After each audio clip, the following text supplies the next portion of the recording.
முதல்ல இந்த தலைமுறைக்கு இல்லாத ஒரு வழக்கம் என்ன அப்படின்னா கேட்பது. இப்போ நாங்கள் சின்ன வயதுலெல்லாம் மாணவர்களாக இருக்கும்போது பெரியவங்க பேசுனா கேட்போம்.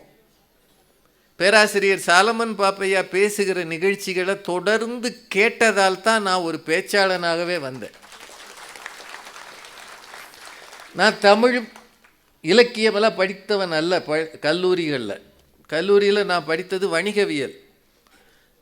கற்றிலன் ஆயினும் கேட்க அப்படின்னு திருக்குறள் இருக்கு.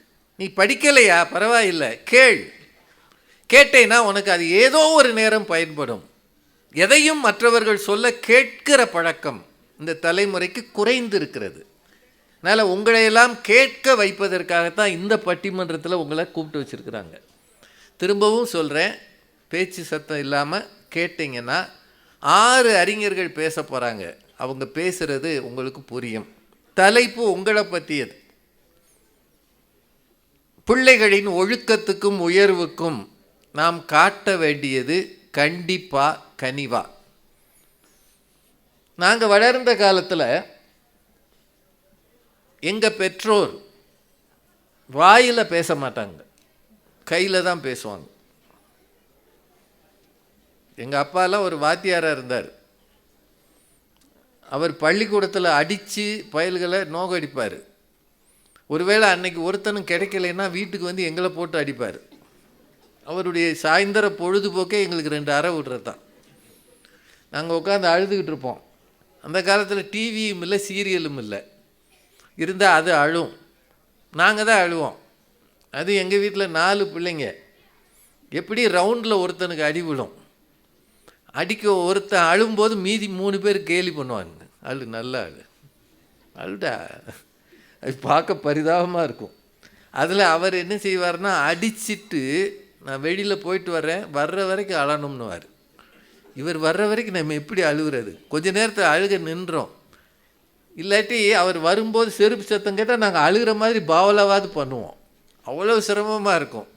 கண்டிப்பு அப்படின்றது அந்த தலைமுறையினுடைய இயல்பாக இருந்தது. அடியாத மாடு படியாதுன்னு ஒரு பழமொழி வேற சொல்லுவாங்க. அது மாதிரி சிரமமான காலத்தில் பிள்ளைகளை நாங்கள் வளர்ந்தோம்.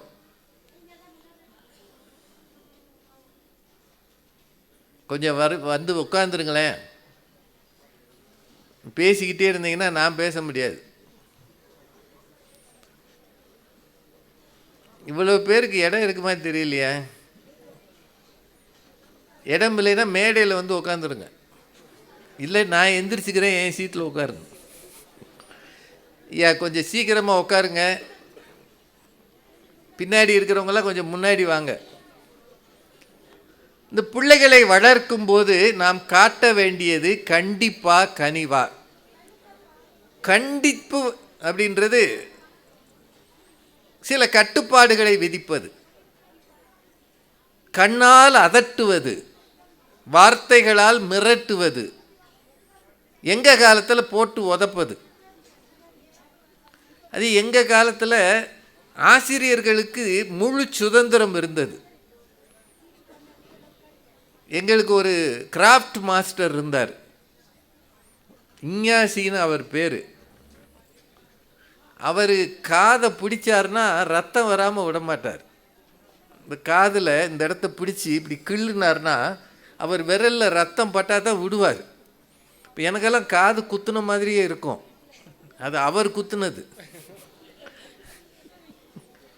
அவ்வளவு தூரம் கடுமையாக நடந்து கொள்வார்கள். அந்த காலம் எல்லாம் இப்போ போயிடுச்சு.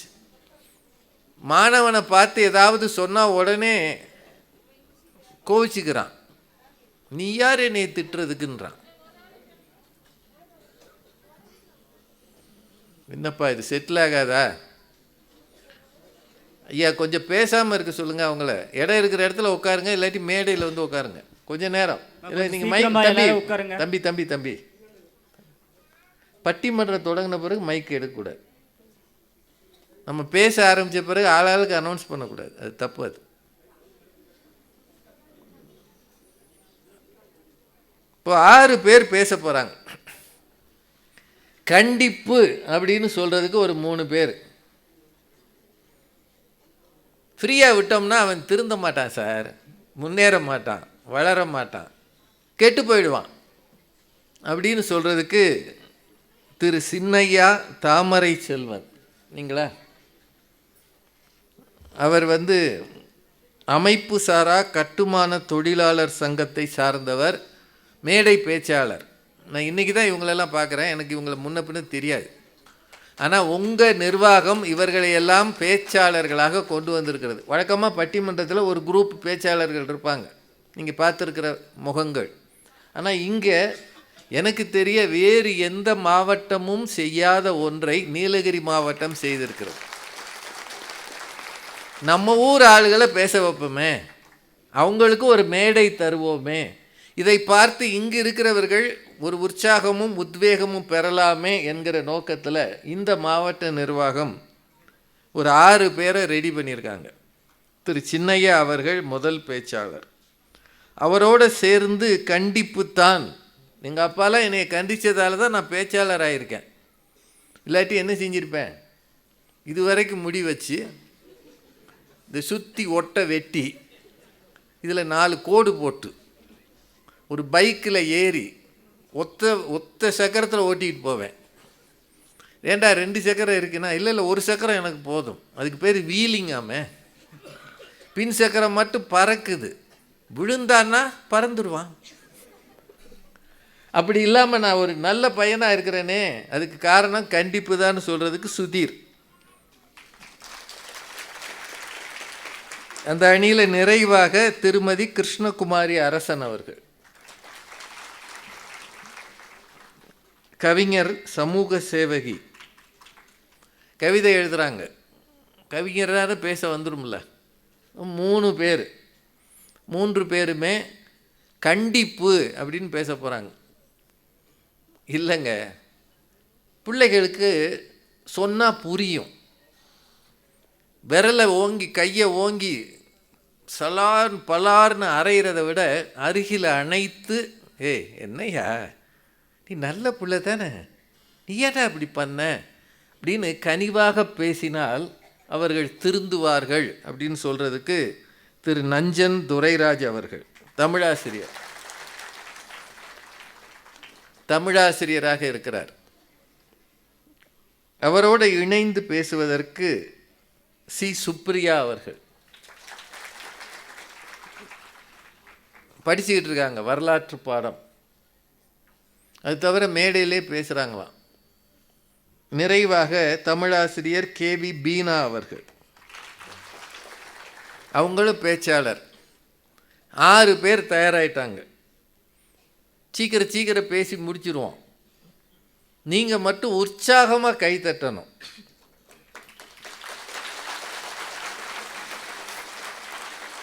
ஒருவேளை இந்த அரங்குக்கு வராமல் வெளியில் நிற்பவர்கள், இந்த வழியாக போகிறவங்களுக்கு இங்கே ஏதோ ஒரு நிகழ்ச்சி நடக்குதுன்னு தெரிகிற மாதிரி இருக்கணும் உங்கள் கைத்தட்டல். அதான் நான் நல்லது இல்லையா?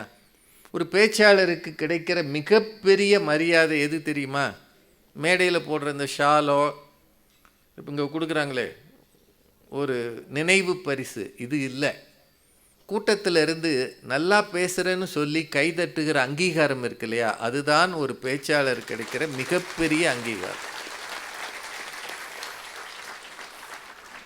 இந்த தலைப்பு பிள்ளைகளின் வாழ்க்கையோடு தொடர்புடையது.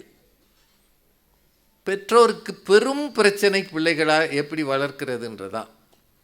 இப்போல்லாம் த ஆர்ட் ஆஃப் பேரண்டிங்னு வகுப்பு நடத்துகிறாங்க. பணம் கொடுத்து பெற்றோர் போய் கேட்குறாங்க, ஒரு செஷனுக்கு 1000 ரூபாய். அங்கே எப்படி புள்ள வளர்க்குறதுன்னு சொல்லி கொடுக்குற ஆள் கல்யாணமே ஆகாத ஆள். உனக்கே கல்யாணம் ஆகலை, நீ எப்படிடா புள்ள வளர்க்குறத சொல்லி கொடுப்பேன்னா தெரியும்ன்றான் அவன். பிள்ளையை வளர்த்து அதில் இருக்கிற சிரமங்களை கண்ட பெற்றோருக்கு தான் எப்படி புள்ள வளர்க்குறது வளர்க்கக்கூடாதுன்னு தெரியும். ஆனால் நம்ம ஊரில் பேச தெரிஞ்சால் என்ன வேணாலும் பேசலாம். இப்போ தான் அவனுக்கு 30 வயசு ஆகிருக்கும். The art of parenting, I tell you அப்படின்னு ஆரம்பிச்சிடறான். 4 இங்கிலீஷ் வார்த்தையை விட்டான்னா உடனே எல்லாம் படிச்சிருப்பார், ரொம்ப படிச்சிருப்பாருன்னு நினைக்கிறாங்க. ஒவ்வொருவருக்கும் ஒரு உணர்வு உண்டு. இப்போ இந்த கூட்டத்தில் இருக்கிற பிள்ளைகளுக்கெல்லாம் ஒரு உணர்வு உண்டு. இந்த தலைப்பை பற்றி சொன்னோன்னே இவங்களுக்கு என்ன தெரியும் பிள்ளை வளர்ப்பை பற்றி, எங்களை பற்றி எங்களுக்கு தான் தெரியும் அப்படின்னு நீங்களே நினைக்கலாம். இதில் கண்டிக்கணும்னு சொல்கிறவங்க குறைவாக இருப்பாங்க, கனிவாக நடத்தணும்னு சொல்கிறவங்க எண்ணிக்கையில் ஜாஸ்தியாக இருப்பாங்க பிள்ளைகள் மத்தியில். உண்மை அதுதானே? கோமா பேசுனா 2 நாளைக்கு சாப்பிட மாட்டேங்கிறான் இல்லையா பயிலுக்கு. ஐ ஹேட் யூன்றான். யாரை? அம்மாவை. ஐ ஹேட் யூ. டேய், இப்படி சொல்லலாம் நாங்கள் நினச்சி கூட பார்த்ததில்ல. சொல்லியிருந்தால் எங்கள் வீட்டில் நொறுக்கியிருப்பாங்க. இன்றைக்கி பிள்ளைங்க 3 வயசு பிள்ளை சொல்லுது ஐ ஹேட் யூ.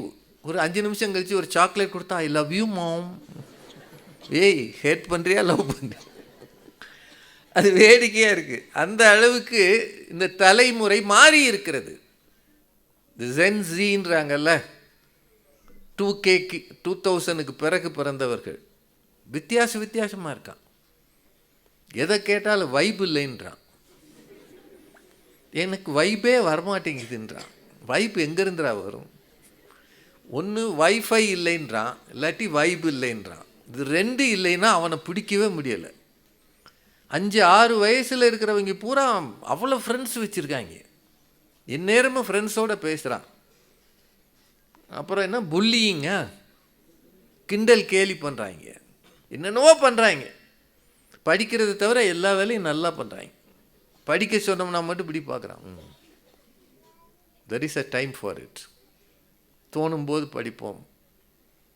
இந்த மாதிரி இருக்கிற தலைமுறை பிள்ளைகள் மத்தியில் கண்டிப்பாக கனிவான்னு பேசுகிறதுக்கு 6 பேர் வந்திருக்கிறாங்க. உங்களை நம்பி வந்திருக்கிறாங்க. கேட்கலாமா? கேட்கலாமா? பா, நல்லா பேசுனா கை தட்டுங்க. சிரிக்கிற மாதிரி சொன்னாங்கன்னா சிரிங்க. இப்போ எதுக்கு சிரிச்சிங்க?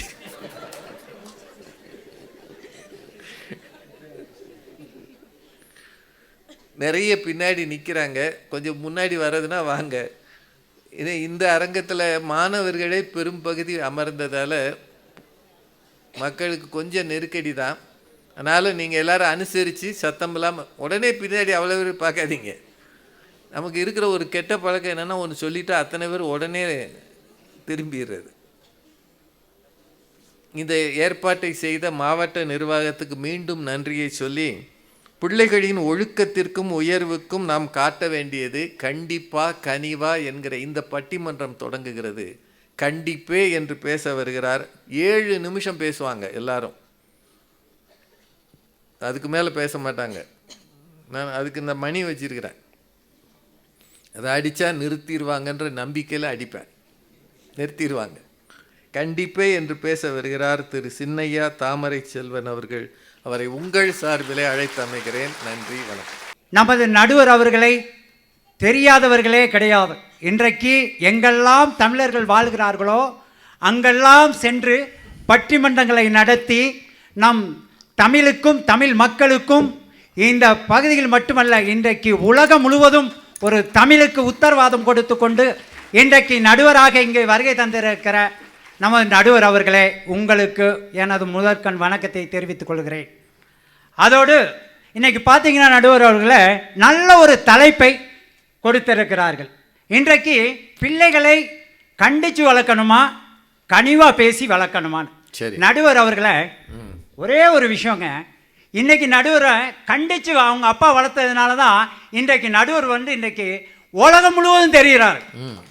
விட்டுருந்தா என்ன இருக்கும், சும்மா விட்டுருந்தா அங்கே மதுரையில் எங்கேயோ இருந்திருப்பார். இப்போ நாங்கள் இருக்கணும்ன்றீங்க? இல்லை நடுவர் அவர்களை, நீங்கள் இன்னைக்கு உலகம் முழுவதும் தெரியுறது அந்த கண்டிப்பு தான் காரணமாக இருந்திருக்கு. சரி, இதெல்லாம் உங்கள் அன்னைக்கான பாயிண்ட்டு.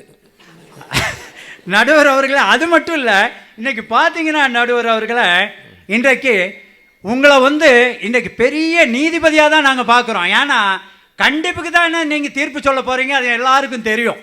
ஏன்னா கண்டிப்பு இருந்தால் தானே குழந்தைங்களை வளர்க்க முடியும். நான் தெரியாமல் பேசிட்டேன், அதை மன்னிச்சிருங்க.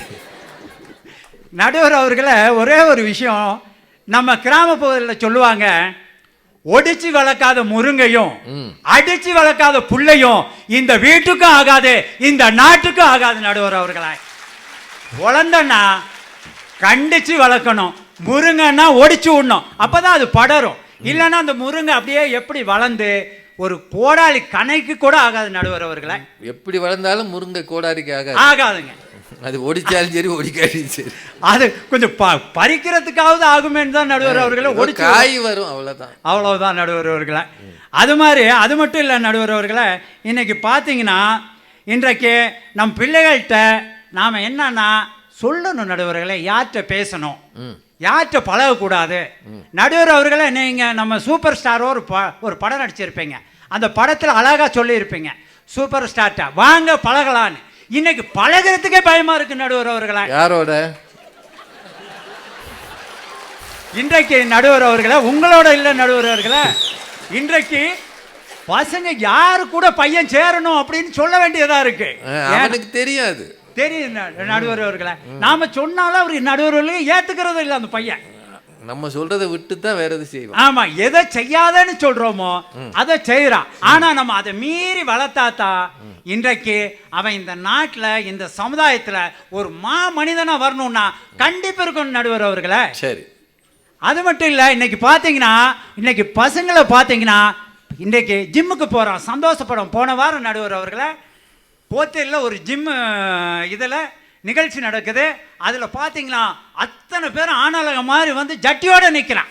அவன் பூரா கஞ்சா கிடையாது, அபின் கிடையாது, ஒரு புயலை போடுறதில்ல, ஒரு பீடி குடிக்கிறதில்ல, ஒரு போதை பழக்கத்துக்கு அடிமை இல்லாதவன் நடுவர் அவர்களை. நல்லா இருக்கான், நல்லா இருக்கான். ஆனா இன்னைக்கு பார்த்தா இன்றைக்கு ஒவ்வொரு பள்ளிகளிலையும் இன்றைக்கு காலேஜுக்கும் அனுப்புறதுக்கே பயமா இருக்கு நடுவர் அவர்களை. இன்றைக்கு போதைக்கும் மதுக்கும் இன்றைக்கு இருக்க புகைப்படி பழக்கத்துக்கும் தான் அடிமையாகிறான். இன்றைக்கு இதை தான் இன்றைக்கு தமிழக அரசும் காவல்துறையும் கண்ணில் எண்ணெயை ஊத்திட்டு இதை காப்பாற்றணும்னு முயற்சி செய்யறாங்க நடுவர் அவர்களை. ஆனா நாம என்னன்னா பையனை கண்டிக்காம விட்டுட்டு கனிவா பேசி, தம்பி நீ ஒண்ணுமே பரவாயில்ல, நீ குடிக்காட்டி பரவாயில்லன்னு சொன்னா அவன் குடிப்பான் நடுவர்களே. அப்படியா? ஆமா நடுவர்களே. நம்ம பையன் இன்னைக்கு வண்டி கேட்கிறான். வண்டி என்னடா வண்டி வேணும் அப்படின்னா சாதா வண்டிகள்லாம் கேட்கறது இல்ல. இன்றைக்கு ஒரு வண்டி 2.5 லட்சம் 3 லட்சம். ஆனா பையன் வாங்கி கொடுக்கலாம், காலேஜுக்கு போக மாட்டேங்கிறான் நடுவர் அவர்களே. ஆனா கண்டிச்சு சொல்றோம், தம்பி உனக்கு நான் வண்டி வாங்கி தரேன், எப்ப காலேஜ் முடிச்சிட்டு வா, நீயே சம்பாரி, நீயே வேலைக்கு போ, நீ அன்னைக்கு BMW காரு கூட வாங்கிக்க, ஏத்திட்டு போ. ஏத்திட்டு அவன் அதுக்கு தானே வாங்க சொல்றது. ஆமா நடுவர், நாம கொஞ்சம் சோகமா போயிடலாம்ல. புள்ள பெத்ததுக்கு வேற என்ன கிடைச்சது? BMW தான். அது மாதிரி நடுவர்களை இன்னைக்கு பார்த்தீங்கன்னா பழைய பாட்டு இருக்கு, எந்த குழந்தையும் நல்ல குழந்தை தான் மண்ணில் பிறப்பதில்லை, அவர் தீயவராவதும் அன்னை வளர்ப்பதில்லைனா. இன்னைக்கு கிடையாது, அப்பா இருக்காரு நடுவர்களை, அப்பாவை ஏத்துக்க மாட்டாங்க. பாட்டுல அப்பா கிடையாது, அப்பா இல்லைங்க. இன்றைக்கு நடுவர்களை இன்னைக்கு அம்மாவை பிடிக்குமான்னு கேட்டா அம்மாவை தான் பசங்களுக்கு பிடிக்குது, அப்பாவை பிடிக்க மாட்டேங்குது. ஏன்னா அப்பா ரொம்ப கண்டிப்பா இருக்கிறாரு, அதனாலதான் நீங்க கண்டிப்புன்னு பேச வந்து. ஆமாங்க நடுவர் அவர்களை, அதான் கண்டிப்புன்னு சொல்லிட்டு வந்திருக்கோம். ரெண்டாவது நடுவர் அவர்களை, இன்னைக்கு பார்த்தீங்கன்னா இன்றைக்கு ஒழுக்கம் இருக்கா அப்படின்னா மாணவன்கிட்ட அன்றைக்கெல்லாம் பார்த்தா நடுவர் அவர்களை, பசங்கன்னு ஒரு படம் பார்த்தேன் சமீபத்தில். அந்த படத்தில் என்னன்னா 2 மாணவர்கள் பேசிக்குவாங்க, ஏய் வாத்தியார் வர்றாராமாடா நாளைக்கு, நம்ம அவரை முதல்ல கண்டிச்சு வச்சிடணும்டா, வாத்தியாரை கண்டிக்கிறாங்கிறான் மாணவன் நடுவர் அவர்களை. அந்த பசங்க படத்தில் முன்னையெல்லாம் நாம என்ன சொல்லுவோம்னா பசங்க இன்றைக்கு வாத்தியாரை தான் கண்டிக்கணுங்கிறான். இன்றைக்கு குழந்தைகளை இன்றைக்கு மிகவும் பார்த்தீங்கன்னா நடுவர் அவர்களை கண்டிப்பு இருந்தாதான் இன்றைக்கு இந்த சமுதாயத்திலேயே அவன் வந்து மதிப்பும் மரியாதையும் வாழ முடியும், அவன் ஒரு நல்ல ஒழுக்கத்தோடு வாழ முடியும் நடுவர் அவர்களே. கடைசியாக ஒரே ஒரு விஷயத்தை சொல்லி நிறைவு செய்கிறேன். இன்னைக்கு பார்த்தீங்கன்னா நடுவர் அவர்களே, ஒரு அதிபர் வர்றாரு, அங்கே வந்து சலூன் கடைக்குள்ள உள்ளே போகிறாரு, வரிசை எல்லாம் ஒழுக்கமாக நிற்கிறாங்க, இவர் மட்டும் பின்னாடி நிற்கிறாரு. அப்போ அந்த சலூன் கடைக்காரருக்கு சொல்கிறாரு, நீங்கள் பெரிய பொறுப்பில் இருக்கீங்க, வாங்க முதன்னு உங்களுக்கு முடிய வெட்டி விட்றாங்கிறாரு. அவர் முடியாதுன்னு சொல்கிறாரு. அப்போ என்ன செய்கிறார், பக்கத்தில் இருக்க ஒருத்தர் சொல்கிறாரு, பரவாயில்லைங்கய்யா நீங்கள் போய் முடி வெட்டிட்டு உங்களுக்கு நிறைய அலுவலர்கள் இருக்கிறது, பதவி உயர்வு இருக்கிறது, அந்த பதவி நல்லா கெட்டு போயிடும் வேலைகள்லாம், போய் முடிய வெட்டிக்க முடியாதுன்றாரு. வரிசையில் நிற்கிறாரு. கடைசியாக பார்த்தா அவருடைய அந்த முறை வரும்போது அவர் போய் முடிவெட்டுறாரு ஒழுக்கமாக நின்று. அவர்தான் இன்றைக்கு இன்றைக்கு இருக்கிற சோவியத்தினுடைய தலைவராக இருந்த மறைந்த லெனின் அவர்கள், நடுவர் அவர்களே, அந்த ஒழுக்கம் இருந்தால்தான் நாம் உயர முடியும் என்று கூறி, கண்டிப்பே என்று கூறி நிறைவு செய்கிறேன். நன்றி, வணக்கம். சின்னையா தாமரை செல்வன் அவர்கள் ரொம்ப கவலையில் இருக்கிறார். அப்பாவை பயலுக்கு மதிக்கிறது இல்லை, அம்மா தான் சொல்கிறத கேட்குறான். அதுக்கு ஒரு பாட்டு வேற எடுத்துகிட்டு வந்தார். எந்த குழந்தையும் நல்ல குழந்தை தான் மண்ணில் பிறக்கையிலே, நல்லவராவதும் தீயவராவதும் அன்னை வளர்ப்பினிலே. அப்பாவுக்கு இடமே இல்லை அங்கே. அந்த கவலையில் போதைப் பொருள் பழக்கத்துக்கு போகிறான், பிரச்சனைக்கு உள்ளாகிறான். கண்டிச்சாதான் முருங்கையை ஒடிக்கணும், பிள்ளைய அடிக்கணும். அப்புறம் எப்படி அவன் நம்ம சொல்கிறது கேட்பான்? ரொம்ப கவலையோடு பேசியிருக்கிறார். ஆனால் அவர் சொன்னது சில செய்திகள் நல்ல செய்தி. இந்த காலத்து பயலுக காஸ்ட்லி பைக் கேட்குறான். அப்பா சம்பளம் 20,000, இவன் நினைக்கிற பைக்கு 2 லட்சம். எங்கேருந்து வாங்குறது? இதெல்லாம் எதுக்கு என்னை பெத்தைன்றான். பைக் வாங்கி கொடுக்குறதுக்கா பெத்தாரு? சொல்ல முடியலை. அந்த கவலைகளையெல்லாம் சொல்லி இவர் சொன்னது நல்லா இருந்தது. நீயே சம்பாதி, பைக் வாங்கு, BMW வாங்கு, என்னையும் ஏற்றி ஓட்டிட்டு போ. நல்லா பேசியிருக்கிறாரு. அவருக்கு எல்லார் சார்பாகவும் பாராட்டுகள். அதெல்லாம் இல்லைங்க, நம்ம பிள்ளைங்க தானே, சொன்னால் கேட்டுக்குவான். கனிவாக தான் வளர்க்கணும் அப்படின்னு சொல்கிறதுக்கு திரு நஞ்சன் துரைராஜ் அவர்கள். வாங்கய்யா, வாங்கய்யா. தமிழாசிரியர். நடுவர் அவர்களே, சமீபத்திலே ஒரு நிகழ்வு ஒன்று நடந்தது. ஒரு 6ஆம் வகுப்பிலே ஒரு மாணவனை சேர்த்திருக்கிறார் ஒரு தந்தையார். அந்த பிள்ளை 4 மணி ஆன நேரத்திலே பள்ளிக்கூடத்திலிருந்து வெளியே வந்து கொண்டிருக்கிறான். முதல் நாள் வகுப்பு எப்படி இருக்கிறது என்பதை பார்ப்பதற்காக தந்தை அங்கே காத்து கொண்டிருக்கிறார். பையன் வேகமாக ஓடி வர்றான். அப்பா கேட்டார், பள்ளிக்கூடத்துக்கு போயிட்டு வர்றது பிடிக்குதா அப்படின்னு. அந்த மாணவன் சொன்னான், பள்ளிக்கூடத்துக்கு போகிறதும் பிடிக்குது, வர்றதும் பிடிக்குதுப்பா, இடையில அங்கே தங்குறது தான் பிடிக்கல அப்படின்னா. வந்துட்டு உடனே போயிட வேண்டியதான். அப்படிதான் செய்யணும்னு நினைக்கிறேங்க நடுவர் அவர்களே. அப்பா கேட்குறாரு, ஏன் அப்படின்னு சொல்லி கேட்கும்போது, டீச்சர்ஸ் எல்லாம் ரொம்ப ஸ்ட்ரிக்டாக இருக்காங்கப்பா அப்படின்ட்டு சொல்கிறான். இன்றைக்கு கண்டிப்பை காட்டக்கூடியவர்கள் ஆசிரியர்களாக இருந்தாலும் சரி, வீட்டிலே கண்டிப்பை காட்டினாலும் சரி, இந்த தலைமுறையினருக்கு அது பிடிக்கவில்லை என்பதுதான் நிதர்சனமான உண்மை. கனம் நடுவர் அவர்களே, எதிரணியிலே இருந்து நம்முடைய ஐயா அவர்கள் வந்தார்கள். மிக அற்புதமான வார்த்தைகளை பேசினார்கள். Spare the rod, spoil the child என்று சொல்வார்கள். அதைத்தான் முருங்கை மரத்தோடு ஒப்பிட்டு அவர்கள் சொன்னார்கள். நான் தெரியாமல் தான் கேட்கிறேன், அந்த வரி விவிலியத்திலே பழைய ஏற்பாட்டில் இருக்கக்கூடிய ஒரு வரி. அது நாம் எந்த காலத்தில் இருந்துகிட்டு இருக்கோம்? 2024. பழையன கழிதலும் புதியன புகுதலும் வழுவலை என்று சொல்லக்கூடிய காலகட்டத்திலே இருந்து கொண்டிருக்கிறோம். இன்றைக்கும் நாம் கண்டிப்பு என்று சொன்னால் நாம் பல தலைமுறைகளை இழக்கக்கூடிய சூழ்நிலை உருவாகிவிடும் என்பதை நாம் மனதிலே வைத்துக் கொள்ள வேண்டும். கனம் நடுவர் அவர்களே, அப்படியே விட்டுறணும். நடுவர் அவர்களே, நான் அப்படியே விட வேண்டும் என்று சொல்லவில்லை. இல்லை, பிரியமா விட்டுறணும். ஆமாங்க நடுவர் அவர்களே, இந்த காலத்து பிள்ளைகளுக்கு கண்டிப்பு என்பது கசந்து போய்விட்ட ஒன்றாகத்தான் இருக்கிறது. மனுநீதி என்று சொல்லக்கூடிய ஒரு நூல் இருக்கிறது. அந்த நூலிலே அழகான ஒரு வாசகம் இருக்கிறது. இந்த வாசகம் என்ன சொல்லுகிறது என்றால், 10 ஆசிரியர்கள் ஒரு குருவுக்கு சமம் என்று சொல்வார்கள், 10 குருக்கள் ஒரு தந்தைக்கு சமம் என்று சொல்வார்கள், 10 தந்தையர்கள் சேர்ந்தால் ஒரு தாய்க்கு சமம் என்று சொல்லுகிறார்கள். என்றால் ஒரு குழந்தையை உருவாக்கக்கூடிய அந்த நிலை யாரை சார்ந்து இருக்கிறது என்றால் அந்த தாயை சார்ந்து இருக்கிறது. அதைத்தான் அவர் சொன்னார், எந்த குழந்தையும் நல்ல குழந்தை தான் மண்ணில் பிறக்கையிலே அவர் நல்லவராவதும் தீயவராவதும் அன்னை வளர்ப்பினிலே என்று சொன்னார்கள். இப்படி உருவாகக்கூடிய அந்த பிள்ளைகளை பற்றி ஒரு முக்கியமான தகவலை நான் சொல்லியாக வேண்டும். ஒரு தாயினால் அன்பாக, அனுசரணையாக, கனிவாக வளர்க்கப்பட்ட ஒரு குழந்தை யார் என்று பார்த்தால், நான் பழங்காலத்துக்கு செல்வேன் என்று நினைக்க வேண்டாம், இன்றைக்கு ஒளியை கொடுத்து கொண்டிருக்கக்கூடிய அரிய கண்டுபிடிப்பை செய்த Thomas Alva Edison. Thomas Alva Edison பள்ளிக்கூடத்தில் இருக்கிற பொழுது அனைத்து ஆசிரியர் பெருமக்களாலும் நிராகரிக்கப்பட்ட ஒரு குழந்தை அவன். எல்லா ஆசிரியர்களும் சொன்னார்கள், God created Edison but he forgot to keep the brain on his head என்று அவனுடைய தலையிலே மூளையை வைக்க கடவுளே மறந்து விட்டதாக சொல்லுவார்கள். அப்படி நிராகரிக்கப்பட்ட அந்த பிள்ளைக்கு தன்னுடைய தாய் சொன்னார், உன்னுடைய திறமைக்கேற்ற உன்னை வளர்ப்பதற்கு அல்லது ஆளாக்குவதற்கு உன்னுடைய ஆசிரியர்களுக்கு தெரியவில்லை. மகனே, நான் உனக்கு பாடத்தை கற்றுக் கொடுக்கிறேன், நீ வா என்று அழைத்து கொண்டு வந்து அந்த எடிசனுக்கு மிகப்பெரிய உற்சாகத்தையும் கனிவையும் காட்டி ஆளாக்கியதனுடைய விளைவு இன்று உலகம் போற்றக்கூடிய ஒரு பெரிய விஞ்ஞானியாக வந்திருக்கிறார் என்றால் தாயினுடைய கனிவு எந்த அளவுக்கு ஒரு பிள்ளையை உருவாக்கும் என்பதை சிந்தித்து பார்க்க வேண்டும். நடுவர் அவர்களே, நான் கண்டிப்புக்கு எதிரானவன் அல்ல. இல்லை நீங்கள் வாத்தியாரா வேற இருக்கீங்க. அதே சமயத்தில் நான் ஒரு உண்மையை நாம் ஒத்துக்கொண்டுதான் ஆக வேண்டும். வரலாற்றினுடைய பக்கங்களை எல்லாம் புரட்டி பார்த்தோமேயானால் சில பக்கங்களில் இரத்தக்கரை படிந்த பக்கங்கள் இன்றைக்கும் இருக்கத்தான் செய்கின்றன. அந்த பக்கங்களுக்கெல்லாம் சொந்தக்காரர் யார் என்று பார்த்தால் ஹிட்லர் என்ற பெயர் அங்கே குறிப்பிடப்பட்டிருப்பதை யாரும் மறுக்க முடியாது.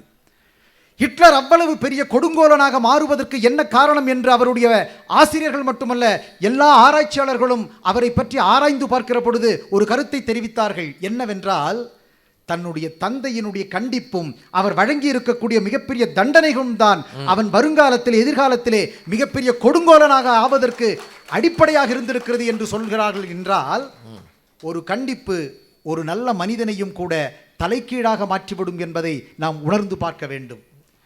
நடுவர் அவர்களே, நான் கண்டிப்பு வேண்டாம் என்று சொல்லவில்லை. அழகாக தாரா பாரதி ஒரு இடத்திலே குறிப்பிடுகின்றார், குழந்தைகள் வருடம் தவறாமல் குழந்தைகள் தினத்தை கொண்டாடக்கூடியவர்களே, குழந்தைகள் தினத்தை கொண்டாடக்கூடிய நீங்கள் தினங்களை கொண்டாடுவதை விட்டுவிட்டு எப்பொழுது குழந்தைகளை கொண்டாடுவீர்கள் என்று கேட்பார். நாம் என்றைக்காவது குழந்தைகளை நாம் கொண்டாடி இருக்கிறோமா, கனிவாக அவர்களிடத்திலே நடந்திருக்கிறோமா என்றால் அதுதான் இன்றைய பிரச்சனையாக இருந்து கொண்டிருக்கிறது. கனிவை காட்டி பாருங்கள், அவர்கள் எந்த இடத்திற்கோ போகிறார்கள் என்பதிலே எந்த விதமான ஐயமும் இல்லை, சந்தேகமும் இல்லை. நடுவர் அவர்களே, வடமொழியிலே ஒரு ஸ்லோகம் உண்டு, சமஸ்கிருதத்திலே சொல்லப்படக்கூடிய ஸ்லோகம். அது பாலஸ் தாவத் பாலஸ் சக்த, தருணீஸ் தாவத் தருணி சக்த, பரே பிரம்மண கோபின சக்தா என்ற ஒரு ஸ்லோகம் வருகிறது. ஒவ்வொரு பருவத்திலும் ஒவ்வொரு குழந்தைக்கும் ஒவ்வொரு பொருளின் மீது ஈடுபாடு இருக்கும், அதிலே அவர்கள் கவனம் செலுத்துவார்கள். மிக அழகாக சொல்லுவார்கள், குழந்தையாக இருக்கிற பொழுது பொம்மைகளை பார்த்தால் அந்த குழந்தைகளுக்கு ஆர்வம் அதிகமாக இருக்கும். வயோதிக இளைஞராக பாலிய பருவத்தில் இருக்கிற பொழுது அந்த பிள்ளைகளுக்கு விளையாட்டில் ஈடுபாடு அதிகமாக இருக்கும். ஆனால் அந்த விளையாட்டுத்தனமாக இருக்கக்கூடிய குழந்தைகளையும் கூட நாம் கட்டி அரவணைத்து அன்பை காட்டி அவர்களிடத்தில் கனிவாக நடப்போமையானால் அந்த விளையாட்டுத் துறையிலும் அவர்கள் சாதனை படைப்பார்கள் என்று சொன்னார்கள். என்றால் அந்த கனிவு இன்றைக்கு இல்லாமல் இருப்பதனால்தான் நாட்டிலே பல கொடுமைகள் நிகழ்ந்து கொண்டிருக்கின்றன என்பது எங்களுடைய வாதம். கணம் நடுவர் அவர்களே, நான் என்னுடைய பள்ளியிலே என்னுடைய வகுப்பில் நடந்த ஒரு சிறு சம்பவத்தை நான் இந்த நேரத்திலே பதிவு செய்ய ஆசைப்படுகின்றேன். அந்த காலத்திலிருந்து இந்த காலம் வரைக்கும் ஒயிட்னர் என்று சொல்லக்கூடிய ஒரு பொருளை மாணவர்கள் பயன்படுத்தி கொண்டிருந்தார்கள். ஐயா அவர்களும் கூட போதை பழக்கத்திற்கு ஆளாகக்கூடிய சூழ்நிலையை சொன்னார். நான் அந்த மாணவன் அந்த வகுப்பறையில் வந்து அமர்ந்த உடனேயே பார்த்தேன், அவனுடைய கைக்குட்டையிலே இருக்கக்கூடிய ஒன்றை முகர்ந்து முகர்ந்து பார்த்து அடுத்து 10வது நிமிடத்திலே ஒரு மயக்க நிலைக்கு கிரகிர்த்து போனான். அவன் என்ன என்று எனக்கு தெரியவில்லை. மாணவர்கள் என்னிடத்திலே சொன்னார்கள், சார் ஒயிட்னரில் இருக்கக்கூடிய அந்த ஸ்பிரிட் மாதிரி ஒன்று இருக்குது சார், அதை பயன்படுத்துகிறா சார், அதனால் இப்படி ஆயிட்டா அப்படின்னு சொன்னார்கள். நான் என்னுடைய தலைமை ஆசிரியரிடத்திலே கொண்டு போய் சொன்னேன். தலைமை ஆசிரியரும் நானும் கடுமையாக அந்த மாணவனை கண்டித்தோம். 3 மாதங்கள் பள்ளிக்கூடத்தின் பக்கமே அந்த பையன் வரவில்லை. எங்களுடைய கண்டிப்பு அவனை பள்ளிக்கூடத்திலிருந்து வெளியேறும்படியாக செய்துவிட்டது. ஆனால் ஒரு தன்னார்வ தொண்டு நிறுவனத்தைச் சேர்ந்த ஒருவரிடத்திலே இந்த விஷயத்தை நாங்கள் பகிர்ந்தோம். அவர் அவருடைய இல்லத்திற்கு சென்றார். அந்த பிள்ளையினிடத்திலே 3 மாதங்கள் தொடர்ந்து கனிவாக பேசினார். அந்த குழந்தை அந்த சூழ்நிலையிலிருந்து விடுபட்டு வந்தது. இன்றைக்கு டாஜ் நிறுவனத்திலே ஒரு மேலாளராக பணியாற்றி கொண்டிருக்கிறார். என்றால் கனிவுதான் ஒரு பிள்ளையை உருவாக்கும் என்று சொல்லி நல்லதோர் வாய்ப்புக்கு நன்றி பாராட்டி விடைபெறுகிறேன். நன்றி, வணக்கம். அருமை. ஒரு தமிழாசிரியர் மேடை பேச்சை எப்படி பேசணும் அப்படின்னு நல்லா தெரிந்தவர், மொழிகள் கற்றவர், சில வரலாறுகளை கையில் வைத்திருக்கிறவர், ஒரு நிகழ்ச்சியில் எப்படி பேசணும் அப்படின்னு நமக்கெல்லாம் ஒரு பாடம் நடத்தி இருக்கிறார். அவர் கண்டித்து ஒரு பையன் திருந்தலை, ஆனால் இன்னொரு தன்னார்வலர் போய் பேசி 3 மாதத்தில் சரி பண்ணிட்டாருன்னு சொல்கிறார். இந்த தலைமுறை பிள்ளைகள் கனிவைத்தான் எதிர்பார்க்கிறார்கள், கண்டிப்பை விரும்புவதில்லை. அவன் எதை எதிர்பார்க்கிறானோ அதை அவனுக்கு கொடுங்க, அவன் விரும்பாததை ஏன் கொடுக்குறீங்க அப்படின்னு ஒரு லாஜிக்கலாக கேள்வி கேட்குறார். கரெக்டு தானே? என்னங்க அவர் கேட்டது கரெக்டு தானே? பையன் எதை விரும்புகிறானோ, ஹிட்லரை சொன்னார், எடிசனை சொன்னார். ஹிட்லரது தந்தை மிக மோசமாக பிள்ளைகளை நடத்தியவர், ஹிட்லரை கடுமையாக கண்டித்தவர், அதனால்தான் அவர் கொடுங்கோலராக மாறினார் அப்படின்னார். இதெல்லாம் எதிரணி கேட்டுக்கிட்டு இருக்காங்க. அவர் என்ன சொல்ல போகிறாரோ, சுதீர் இளைஞர் வாங்க ஐயா, கண்டிப்பே. முத்து விளைகின்ற 3 கடல் சூழ்ந்திருக்கும் தென்னகத்தில் அன்றும் இன்றும் என்றும் இளமை மாறாத என் முத்தமிழே, முதற் தமிழே, மூத்த தமிழே, பைந்தமிழே, செந்தமிழே, நறுந்தமிழே, நட்டமிழே, இசைத்தமிழே, நாடகத்தமிழே, நாட்டியத்தமிழே, மானே மரகதமே, தேனே, திகட்டாத திரவியமே, தாயே ஒரே மொழி இரண்டாக அகம்புறம் என பிரித்து 3 எழுத்துக்கள் படைத்து 4 திசைகளிலும் புகழை பரப்பி 5 இணைகளை கவர்ந்து 6களுக்கும் அதன் பெயரை சூட்டி 7 இசைகளில் கலந்து 8 தொகை நூல்களை எழுதி நவரசங்களில் கலந்து 10 பாட்டு பாடி 100க்கும் மேற்பட்ட கவிஞர்கள் 1000க்கும் மேற்பட்ட கவிதைகள் என எழுதி எழுதி வளர்த்த என் தமிழ் அன்னைக்கு என் முதல் வணக்கம். சரி, எடுத்தவனே என்னடா இவன் இவ்வளோ பெரிய வணக்கத்தை வச்சுட்டு வந்துட்டான், அப்போ கண்டென்ட் எவ்வளோ பெருசாக இருக்குன்னு யோசிச்சிங்களா? ஆனால் இந்த வணக்கத்துக்கு பின்னாடியும் 4 அடி வாங்கியிருக்கிறேன் நான். அதனால தான் இன்ன வரைக்குமே நான் மறக்கல. சரியாக ஒரு நடுவர் அவர்களே ஒரு 6ஆம் வகுப்பு படிச்சுட்டு இருப்பேன். அப்போ வந்துட்டு எனக்கு பேச்சு போட்டி. ஒரு 6ஆம் வகுப்பு? ஒரு தடவை தான் படித்தேன். ஒரு 6ஆம் வகுப்புனே இல்லை, அடிச்ச அடியில் 1 3 6ஆம் வகுப்பு இருக்காக்கும். 6ஆம் வகுப்பு படித்தேன். சரிங்களா? 6ஆம் வகுப்பு படிக்கும் போது என்னுடைய பேச்சு போட்டி. எங்கள் அப்பா வந்துட்டு காமராஜருடைய பிறந்த நாள் அன்னைக்கு ஜூலை 15 நீ வந்துட்டு பேச்சு போட்டியில் கலந்துக்கணும்னு ஒரு சொல்கிறார். எல்லாத்தையும் படிச்சுட்டேன். எங்கள் அப்பா வணக்க முறை எழுதி கொடுத்தாரு, என் மண்டையில் ஏறல. நான் என்ன பண்ணிட்டேன், நான் வீட்டுக்கு போயிட்டு வரதுக்குள்ளே நீ இதை படித்து வைக்கிறேன், நாளைக்கு உனக்கு போட்டின்னு சொல்கிறாரு. நான் என்ன பண்ணேன், சார் பார்த்துக்கலாம் அப்படின்னு சொல்லிட்டு அப்போ சுட்டி டிவி ஜாலியாக உட்காந்து நான் போட்டு பார்த்துட்டு இருந்தேன். பின்னாடி டோர் சத்தம் திறக்கிற சத்தம் கேட்டுச்சு எனக்கு. இருந்தாலும் நமக்கு தென்ன வெட்டி தானே என்ன பண்ணிடுவார் அப்படின்னு. சலுப்பு சலுப்புன்னு 2 சவுண்டு. என்னவா இருக்கும்? என் முதுகில் 2 அடி உருண்டேன். போய் அவ்வளோதான் முடிஞ்சுனே நினச்சேன். 2 உத வச்சார். என்ன பண்ணிக்கிட்டு இருக்க அப்படின்னு கேட்டார். ஆனால் அன்னைக்கு சொல்லி கொடுத்த பாடம் இன்னைக்கு வரைக்கும் எனக்கு மறக்கலனா, என் தந்தை கண்டித்த கண்டிப்பே நடுவர் அவர்களே. இந்த இப்போ பேசுனது உங்கள் அப்பா எழுதி கொடுத்தது? நான் எழுதுனதை எனக்கே ஒழுங்காக சொல்லி கொடுத்தோம். நீங்களே எழுதி உங்கள் அப்பா படிக்க சொன்னார்.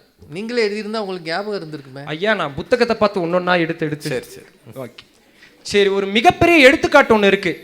ஒரு பணக்கார வீட்டு பையன் என்ன பண்ணுறான்னா, அவங்க வீட்டில் வந்துட்டு 2 விலை உயர்ந்த பேனா இருக்குது. சரிங்களா? அப்போ வந்துட்டு 2 விலை உயர்ந்த பேனா இருக்குது. அந்த பையன் என்ன பண்ணுறான்னா, 2 பேனா இருக்கே, சரி நம்ம ஒன்று எடுத்துப்போம். அப்பா என்ன சொல்லிட்டு போகிறாரு, நம்மப்பா இல்லை அப்படின்னு சொல்லிட்டு எடுத்துட்டான். வீட்டுக்கு வந்தோடனே அந்த பேனாவை காணோம். அவர் ஆஃபீஸ் டென்ஷன் வந்துட்டார். என் பேனாவை யார் எடுத்ததுன்னு கேட்டார். அவர் சொல்கிறார், நான் தான்ப்பா அப்படின்னு கையை தூக்குறான். நீயா எதுக்கு எடுத்த அப்படின்னு கேட்டார். பா என்னப்பா இதில் என்ன இருக்குன்னு கேட்குறான். அவங்க அப்பா அந்த இடத்துல பரவாயில்லப்பான்னு சொல்லாமல் அடித்து ஒரு வார்த்தையை சொல்கிறாரு. என்னன்னா, நான் உன்னுடைய தகப்பனாக இருந்தாலுமே வேறொருடைய பொருளை நீ வந்துட்டு சொல்லாமல் எடுக்கக்கூடாதுன்னு சொல்லிட்டு அன்னைக்கு அவர் கண்டித்த கண்டிப்பு தான் நாளைய இடத்துல என்னாச்சு தெரியுமா? பஞ்சசீல கொள்கையில் இன்னொருடைய எல்லையை அவருடைய பெர்மிஷனே இல்லாமல் எடுக்கக்கூடாதுன்னு சொன்னவர் யார் தெரியுமா? ஐயா நேரு அவர்கள். ஆகச்சிறந்த தலைவர்கள் கண்டிப்பாக தான் வளர்ந்தவங்க. அது மட்டும் இல்லையா, கண்டிப்புனா இப்போ எல்லாம் நம்ம என்ன நினச்சிக்கிட்டு இருக்கோம்னா, அடிக்கிறது உதைக்கிறது அடித்து தொங்க விடுறது முட்டி இதெல்லாம் கிடையாது. ஐயா ஒரே ஒரு வித்தியாசம் கேட்குறேன். ஒருத்தங்க கல்யாணத்துக்கு கூப்பிட்றாங்கன்னு வைங்க, வந்துருங்க அப்படின்னா நம்ம என்ன யோசிப்போம்? ஐயா வந்துட்டாலா மொய் வைக்கணும், சாப்பிடணும், சாப்பிட்ருவாங்க. அது இல்லை இல்லை, கல்யாணம்னா நம்ம சாப்பிடணும் தானே யோசிப்போம். அப்போ இன்னொரு வித்தியாசம், கண்டிப்பாக வந்துருங்க அப்படின்னா என்ன ஐயா பண்ணுவாங்க? விருப்பமாக கூப்பிட்றாங்க. அப்போ இதுதான் ஐயா இருக்க டிஃப்ரென்ஸ். என்னன்னா, கண்டிப்பு என்பது அடிப்பதோ உதைப்பதோ கிடையாது. ஒரு விஷயத்தை தெல்ல தெளிவாக கூறுவது தான் கண்டிப்பு. திரும்ப திரும்ப சொல்றது, திரும்ப திரும்ப. அதான் ஐயா, இப்போ வந்துட்டு இப்போ ஒரு குழந்தை தவறு செய்யறான்னு வச்சுக்கோங்களேன். ஐயா ராசா பண்ணாதானா திரும்பி பண்ணிட்டு தான் வந்து நிற்பான். ராசானா பண்ணத்தான் செய்வான். ஐயா இந்த காலத்துலலாம் குழந்தைங்க ஒழுங்கா சாப்பிட்றது இல்லையா? கேட்டால் எனக்கு யூடியூப் போட்டு கொடுங்க, நான் அந்த உருளைக்கிழங்கு செல்லக்குட்டி பார்த்துட்டு நான் சாப்பிடுவேன் அப்படின்னு சொல்லிட்டு கொக்கோ மெலன் போடுங்க. கொக்கோ அதை போட்டால் தான் நம்ம என்ன பண்ணிடுறோம், கண்டிக்கிறது இல்லைங்கய்யா. சரி பாரு கொடுத்துட்றோம். நாளடைவில் அது எங்கே வந்து நிற்குது தெரியுமாங்கய்யா? நான் 12th எழுதணும்னா எனக்கு பைக் வாங்கி கொடு, அங்கே வந்து நிற்குதுங்கய்யா. ஓ, கொக்கோமலன் பைக் ஆயிடுது. பைக் ஆயிடுது. சரியான லாஜிக் அது. ஆயிடுது. அப்போ நாளோட இன்னும் என்ன ஆகுதுனாங்கய்யா, என்ன பண்ணிடுறாங்க, ஒவ்வொரு விஷயத்துக்கும் எதிர்பார்க்க ஆரம்பிச்சிடுறாங்க. நமக்குன்னு ஒரு விஷயம் இருந்தாதான் நம்மளால பண்ண முடியுன்ற நிலைக்கு வந்துடுறாங்கய்யா. அதனால கனிவு கண்டிப்பா ஒரு மனிதனை அழிக்க தாங்க ஐயா செய்யுது. அது மட்டும் இல்லை, இப்போல்லாம் வந்துட்டு ஒரு வீட்டில் வந்துட்டு பார்த்தீங்கன்னா அம்மா செல்லமாக இருப்பாங்க. எத்தனை பேர் அம்மா செல்லமாக இருக்கீங்க? சரி, அப்பா கிட்ட அடி வாங்கினாங்க எத்தனை பேர்? அதுதாங்க ஐயா நம்மக்கிட்ட இருக்க பிரச்சனை. 2 பேருமே ஒரு இடத்துல கண்டிப்பாக இருந்துட்டாங்கன்னா ஒருத்தரை பற்றி இன்னொருத்தர் பேச மாட்டாங்க. இப்போ அப்பா மட்டும் அடிச்சிட்டாருன்னு வைங்களேன், கொஞ்சம் வளர்ந்துட்டா போதும் அம்மாட்ட போய் என்னம்மா இந்த ஆள் இந்த அடி அடிக்கிறான், விடுப்பா பார்த்துக்கலாம். குழந்தை அடித்தால் கூட அவங்க அம்மா என்ன சொல்லிடுறாங்கன்னா, எதுக்கு அவன் மேலே கை வச்சுக்கிட்டே இருக்கீங்க அப்படின்னா அவன் சொல்லுவான், பீடி குடிச்சிட்டு இருக்காண்டி உன் புள்ள, விடுங்க அடுத்த டைம் குடிக்காதரா, அதோட நிறுத்திக்கிறாங்க ஐயா. ஓ, அம்மாக்கள் கெடுக்கிறாங்க ஐயா. கனிவுன்ற பேர்ல கெடுத்துட்டு தாங்க இருக்காங்க. கண்டிப்பு என்பது ஒரு மனிதனை கட்டி கொண்டு இருக்கிறது, கனிவு என்பது ஒரு மனிதனை கரைத்து கொண்டு இருக்கிறது. அதுதாங்க ஐயா. இப்பெல்லாம் பாத்தீங்கன்னா ஐயா 10th 11th படிக்கும் போதே மொபைல் போன்ஸ் வாங்கி கொடுத்துட்றாங்க ஐயா. ஸ்கூல்லேயே கேட்குறாங்க ஐயா. அது கொரோனா காலகட்டத்தில் அது வந்துட்டு நம்ம என்னன்னா, நம்ம வந்துட்டு பேரண்ட்ஸ் கையில் இருக்க வரைக்கும் அது சேஃபுங்க ஐயா. என்னைக்கு ஒரு குழந்தை கையில் போகுதோ, நைட்டு ஒரு 12 மணிக்கு ஒரு பொண்ணு வந்துட்டு டெக்ஸ்ட் பண்ணிட்டு இருக்கு, என்னம்மா பண்ணிட்டு இருக்க, படிச்சுக்கிட்டு இருக்கம்மா, அதோட நிறுத்திக்குது. ஆனால் பாரதிதாசன் ஒரு கவிதையை நல்லா ஏற்றி பாருவீங்க, அதை இப்படி மாற்றுவாங்கன்னு நினச்சி பார்க்கல. தலைவாரி பூச்சூடி உன்னை பாடசாலைக்கு போய் என்று சொன்னாலும் நன்னை சிலை போல ஏன் அங்கு நின்றாய், நீ சிந்தாத கண்ணீரை ஏன் சிந்துகின்றாய், விலை போட்டு வாங்கவா முடியும் கல்வி, வேலை தோறும் கற்று வருவதால் படியும் மலைவாழை அல்லவோ கல்வி, நீ வாயார உண்ணுவாய் போய் இந்த புதல்வி கடிகாரம் ஓடும் உன்னோடு, என் கண்ணெல்லாம் அண்டை வீட்டு பெண்களோடு கடிதா இருக்கும் இப்போது, கல்வி கற்றிட தெரியும் அப்போது, கடல் சூழ்ந்த இத்தமிழ் நாடு, பெண் கல்வி என்கிறது அன்போடு என்று சொல்லியிருப்பாருங்க ஐயா. அதில் ஒரு வரி இருக்கும், பள்ளிக்கு ஓடுன்னு. ஆனால் இப்போ அந்த ஃபோனை வச்சுட்டு ஓடிடுறாங்க ஐயா. பள்ளிக்கு இல்லைங்க ஐயா, வீட்டை விட்டு ஓடிடுறாங்க ஐயா. அதுதாங்க ஐயா. ஃபோனை எடுத்துட்டு தானே போவாங்க, அதான் சேர்த்து போயிடுறாங்க ஐயா. ஃபோனோட போயிடுறாங்க ஐயா. தம்பி ரொம்ப உலகத்தை தெரிஞ்சிருக்கிறாரு. ஐயா அப்புறம் அது மட்டும் இல்லாமல் என்ன பண்ணுறாங்கன்னா, இப்போ வாதம் வைப்பாங்கன்னு நினைக்கிறேன். ஒவ்வொரு இடத்துலையுமே என்ன சொல்கிறாங்கன்னா, கண்டிப்பதனால கண்டிப்பாக ஒரு மாணவன் வந்துட்டு மனக்கவலையில் ஈடுபடுறான், சூசைட் பண்ணிக்கிறான்னு சொல்கிறான். அது எங்கே தெரியுமாங்க ஐயா உருவாகுது? சின்ன வயசுல இருந்தேங்க ஐயா எனக்கு உண்மையான நடந்த ஒரு சம்பவம். என் நண்பன் வந்துட்டு கோயம்புத்தூரில் படிக்கிறாங்க ஐயா. சின்ன வயசுலேருந்து என்ன சொன்னாலுமே அவன் மேலே கை வைக்கவே மாட்டாங்க, ஒரு இடத்துல கூட கை வைக்க மாட்டாங்க. நாளடைவில் அவன் போதைக்கு அடிமையாகிறான், அந்த இடத்துல மட்டும் அவன் மேலே கை வச்சிடுறாங்க. என்ன பண்ணிட்டான், இத்தனை நாள் எனக்கு நீங்கள் ஒன்றுமே பண்ணலை, ஆனால் எந்த இடத்துல அவங்கள கண்டிக்க தொடங்குகிறார்களோ, திடீர்னு ஒரு இடத்துல நம்ம கண்டிக்க தொடங்கும் பொழுது அவங்க ஓடிடுறாங்க ஐயா. ஆனால் சின்ன வயதில் இருந்தே அவங்களுக்கு வந்துட்டு அந்த கண்டிப்புன்ற ஒரு விஷயம் இருந்திருந்தா கண்டிப்பாங்க ஐயா அவன் வீட்டை விட்டு போயிருக்க மாட்டான். இங்கே எத்தனை ஸ்டூடெண்ட்ஸுங்க ஐயா இப்போ ஆசிரியர்கள் கண்டித்து உட்கார வச்சனால உட்காந்துருக்காங்க. இப்போ மட்டும் இங்கே ஆசிரியர்கள் கண்டிக்காமல் இங்கே மட்டும் நமக்கு வந்துட்டு கனிவாக சொல்லியிருந்தாங்களேன்னு வச்சுக்கோங்க ஐயா, 2 காக்கா இங்கே 2 குருவி, இவங்களுக்கு நம்ம வந்துட்டு பட்டிமன்றம் மாதிரி நடத்த ஆரம்பிச்சிருப்போங்க ஐயா. அதாவது இந்த பிள்ளைங்கெல்லாம் சவுண்டு விடுவாங்கன்றீங்க. ஆமாங்க ஐயா. ஐயா 90ஸ்லாம் பார்த்தீங்கன்னாங்க ஐயா, கடைசியாக ஒரு விஷயத்த சொல்லி முடிச்சிடுறேன். 90ஸ்லாம் பார்த்தோம்னு வைங்களேன், 90ஸ்லாம் ஆசிரியர்கிட்ட கொண்டு போய் அந்த பிள்ளைகள் விடும்போது, என் பையனை என்ன வேணாலும் அடிச்சுக்கோங்க ஆனால் அவன் படிக்கணும்னு. சரி 2K வந்தோம், என் பையனை எதுக்கு அடிக்கிறீங்க, நல்லா சொல்லிக்கணும். இப்போ இந்த காலகட்டத்தில் மாணவனே கேட்குறாங்கய்யா, எதுக்கு என்ன மேலே அடிச்சுட்டு இருக்கீங்கன்னு. ஆசிரியர்களை திருப்பியும் அடிக்கும் அவல நிலை வந்துருச்சு. எதுக்காக? நம்ம வீட்டில் கொடுக்குற செல்லத்தினால தானே. எனவே மீண்டும் மீண்டும் குறிப்பிடுகிறேன், கண்டிப்பு ஒரு மனிதனை கட்டுகிறது, கனிவு ஒரு மனிதனை கரைக்கிறது என்று கூறி, என் நேரமோ என்னை போப்போ என்கிறது, நீ இருக்கிறே என்னை வா என்கிறது. என் முன்னுரையை முடிவுரையாக்கி முடிவுரைக்கு ஒரு முற்றுப்புள்ளி வைத்து விடுவிடுகிறேன். நன்றி, வணக்கம். இப்போதான் படிச்சுக்கிட்டு இருக்கிறார், முதுநிலை. ஆனால் தேர்ந்த வயதானவர் போல அனுபவ வார்த்தைகளை வீசுகிறார். வளர்ந்து வருகிற பேச்சாளர்களில் ஒரு உற்சாகம் இருக்கும். இந்த மாதிரி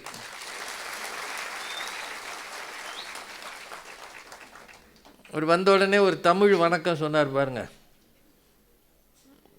முக்கடல் சூழ்ந்து முத்தெடுத்து அப்படிலாம். இதெல்லாம் ஒரு கம்பீரம் கொடுக்கும். பட்டிமன்றங்களில், இது தனிப்பட்ட முறையில் சொல்கிறேன், பட்டிமன்றங்களில் நேர விரயத்தை தவிர்க்கணும். ஏன்னா பட்டிமன்றத்தில் 7 நிமிஷம்தான். இதில் நாம் தமிழ் வணக்கம், நடுவர் வணக்கம், தாய் வணக்கம்லாம் சொன்னோம்னா பேசுகிறதுக்கான நேரம் குறைஞ்சிரும். இப்போ இது ஒரு தலைமுறை இப்போ எப்படி வருது, இப்போ நான் பேசினதை நீங்கள் ஓரளவு கேட்டிருப்பீங்க. இந்த மாதிரி நான் பேசினதே இல்லை, என்னை ஃபாலோ பண்ணணுன்றதுக்காக சொல்லலை. நேரம் இருக்காது. நமக்கு தலைப்பில் அவங்க பேசுனது இவங்க பேசுனதுக்கு பதில் சொல்ல தான் நமக்கு வேணுமே தவிர, நாம் படித்ததெல்லாம் அங்கே சொல்லிகிட்டு இருந்தோம்னா பட்டிமன்றத்தினுடைய ஆர்கியூமெண்ட்டுக்கு நேரம் இருக்காது. ஆனால் அவர் ரொம்ப சிறப்பாக இந்த பிள்ளைகளை வச்சு சில செய்திகள் சொன்னார். அவங்க அப்பா போட்ட ஒரு போடு இன்றைக்கி அவரை மேடையில் கொண்டு வந்து நிறுத்தியிருக்கு. இவரே எழுதுனதை படிக்க சொன்னது அவங்க அப்பா. நம்ம எழுதுனதை நம்ம எதுக்கு படிக்கணும்னு இவர் பேசாமல் இருந்திருக்கிறாரு. 2 போடு போட்ட பிறகு தான் எழுதுனதை தானே படிச்சிட்டார். எவ்வளோ சிரமம் பார்த்தீங்களா? அந்த மாதிரி பிள்ளைய வளர்க்கணும். என் நண்பன் ஒருத்தனை அடிக்காமல் விட்டதுனால போதைப் பொருளில் இன்றைக்கி போயிருக்கிறான். நான் எப்படி இருக்கிறேன்? பேச்சாளர். அவர் சொன்ன ஒரு செய்தி நல்லா இருந்தது. சின்ன வயசுலேருந்தே சின்ன சின்ன விஷயங்களை நீங்கள் கண்டிக்காமல் விட்டீங்கன்னா பின்னாடி கண்டிக்க முடியாது. அதனால் அப்பப்போ கிள்ளிடணும், அப்பப்போ தட்டிடணும், அப்பப்போ கொட்டிடணும். இங்கே மட்டும் டீச்சர்ஸ் கண்டிக்கலைன்னா இந்த பிள்ளைங்க இவ்வளோ சந்தோஷமாக அமைதியாக உட்காந்துருக்குமா? ஆளாளுக்கு சவுண்டு விடும். அப்படின்னு அவர் சொன்னோன்னே கூட்டம் கைதட்டுது. அப்படின்னா என்ன எனக்கு தோணுதுன்னா, அவர் சொன்னது சரின்னு தோணுது. இங்கே இருக்கிற டீச்சர்ஸ் எல்லாம் எழுந்து வெளியே போயிட்டாங்கன்னா நாங்கள் இந்த ஊழ விடுற சத்தத்துக்கு தான் பேசணும்னு அவர் என்னை பயமுறுத்திட்டார். நான் கூட என்ன நினச்சேன், மலையேறி வந்திருக்கிறாங்க, சரி இருந்து கேட்டுட்டு போவோமே, நீங்கள் பெருந்தன்மையாக இருக்கிறீங்கன்னு நினச்சேன். சுதீர் தான் உண்மையை போட்டு உடச்சிட்டேன். இப்போ அடுத்து பேசுகிற சுப்ரியா செல்வி அவர்களுக்கு நெருக்கடி. ஏன்னா அவர் ஒரு இளைஞர், தைரியமாக இந்த தலைமுறையை பற்றி பேசியிருக்கிறாரு. இது இல்லைங்க கனிவு தான் சொல்வதற்கு சுப்ரியா அவர்கள். வாங்கம்மா. உலக தமிழ் நெஞ்சங்கள் அத்துணை பேருக்கும் தமிழ் மகள் சிவசுப்ரியாவின் அன்பு வணக்கங்களை தெரிவித்துக் கொள்கிறேன். நடுவர் அவர்களே, உலகத்துக்கே பேசுறீங்களா?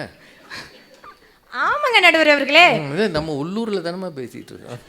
இல்ல நடுவர் அவர்களே, உலகத்துல இருக்க அத்தனை குழந்தைகளுக்காகவும் இன்னைக்கு நாங்க பேசிட்டு இருக்கேன். உலகத்துல இருக்க அத்தனை பெற்றோர்களுக்காகவும் ஆசிரியர்களுக்காகவும் நான் பேசுறேன். அது ஸ்பானியர்ஸ், ரஷ்யக்காரங்க. ஐயா, உலகம் முழுவதும் தமிழர்கள் மைக்கை விட்டு கொஞ்சம் விலகி பேசுங்க.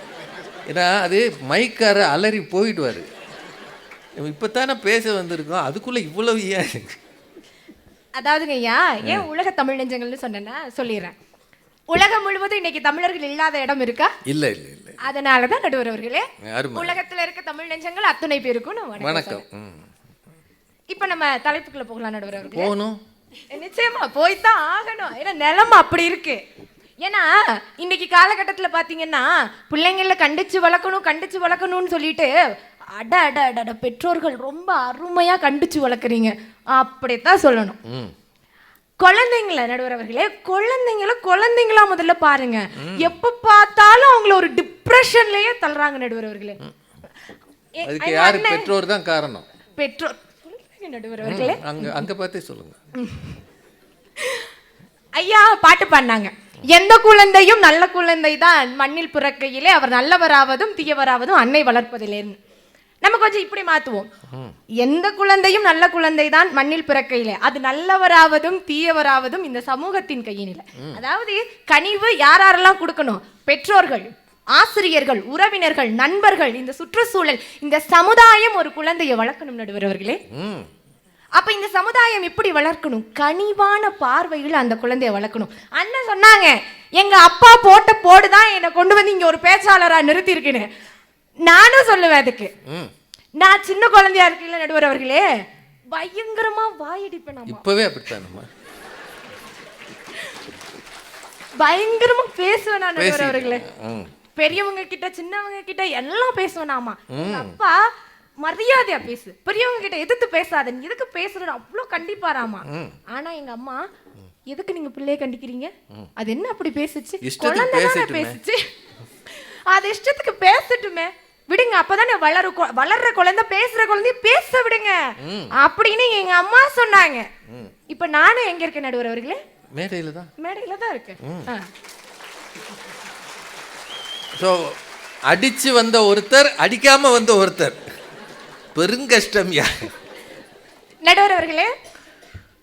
ஆணவத்தால சாதிக்க முடியாதத, அடக்குமுறையால சாதிக்க முடியாதத அன்பால சாதிக்கலாமா? சாதிக்கலாம். அப்ப கனிவு தானே வேணும். நீங்க சும்மா சும்மா அடிச்சுட்டே இருந்தா நான் பண்ண மாட்டேன் தான். அதே பாப்பா செய்யக்கூடாதுடா, இது தப்பு, இப்படி இருங்க அப்படின்னு நீங்க சொன்னா நாங்க கேட்க மாட்டோம்னு சொல்றோமா? சொல்லுங்க ஸ்டூடெண்ட்ஸ், கேட்க மாட்டோம்னு சொல்றோம். அமைதியா இருக்காங்க, சொல்லுவாங்க. குழந்தைங்களா சொல்லுங்க, அன்பா சொன்னா கேட்போமா இல்ல அடிச்சு சொன்னா கேட்போமா? அன்பா சொன்னா தானே கேட்போம்.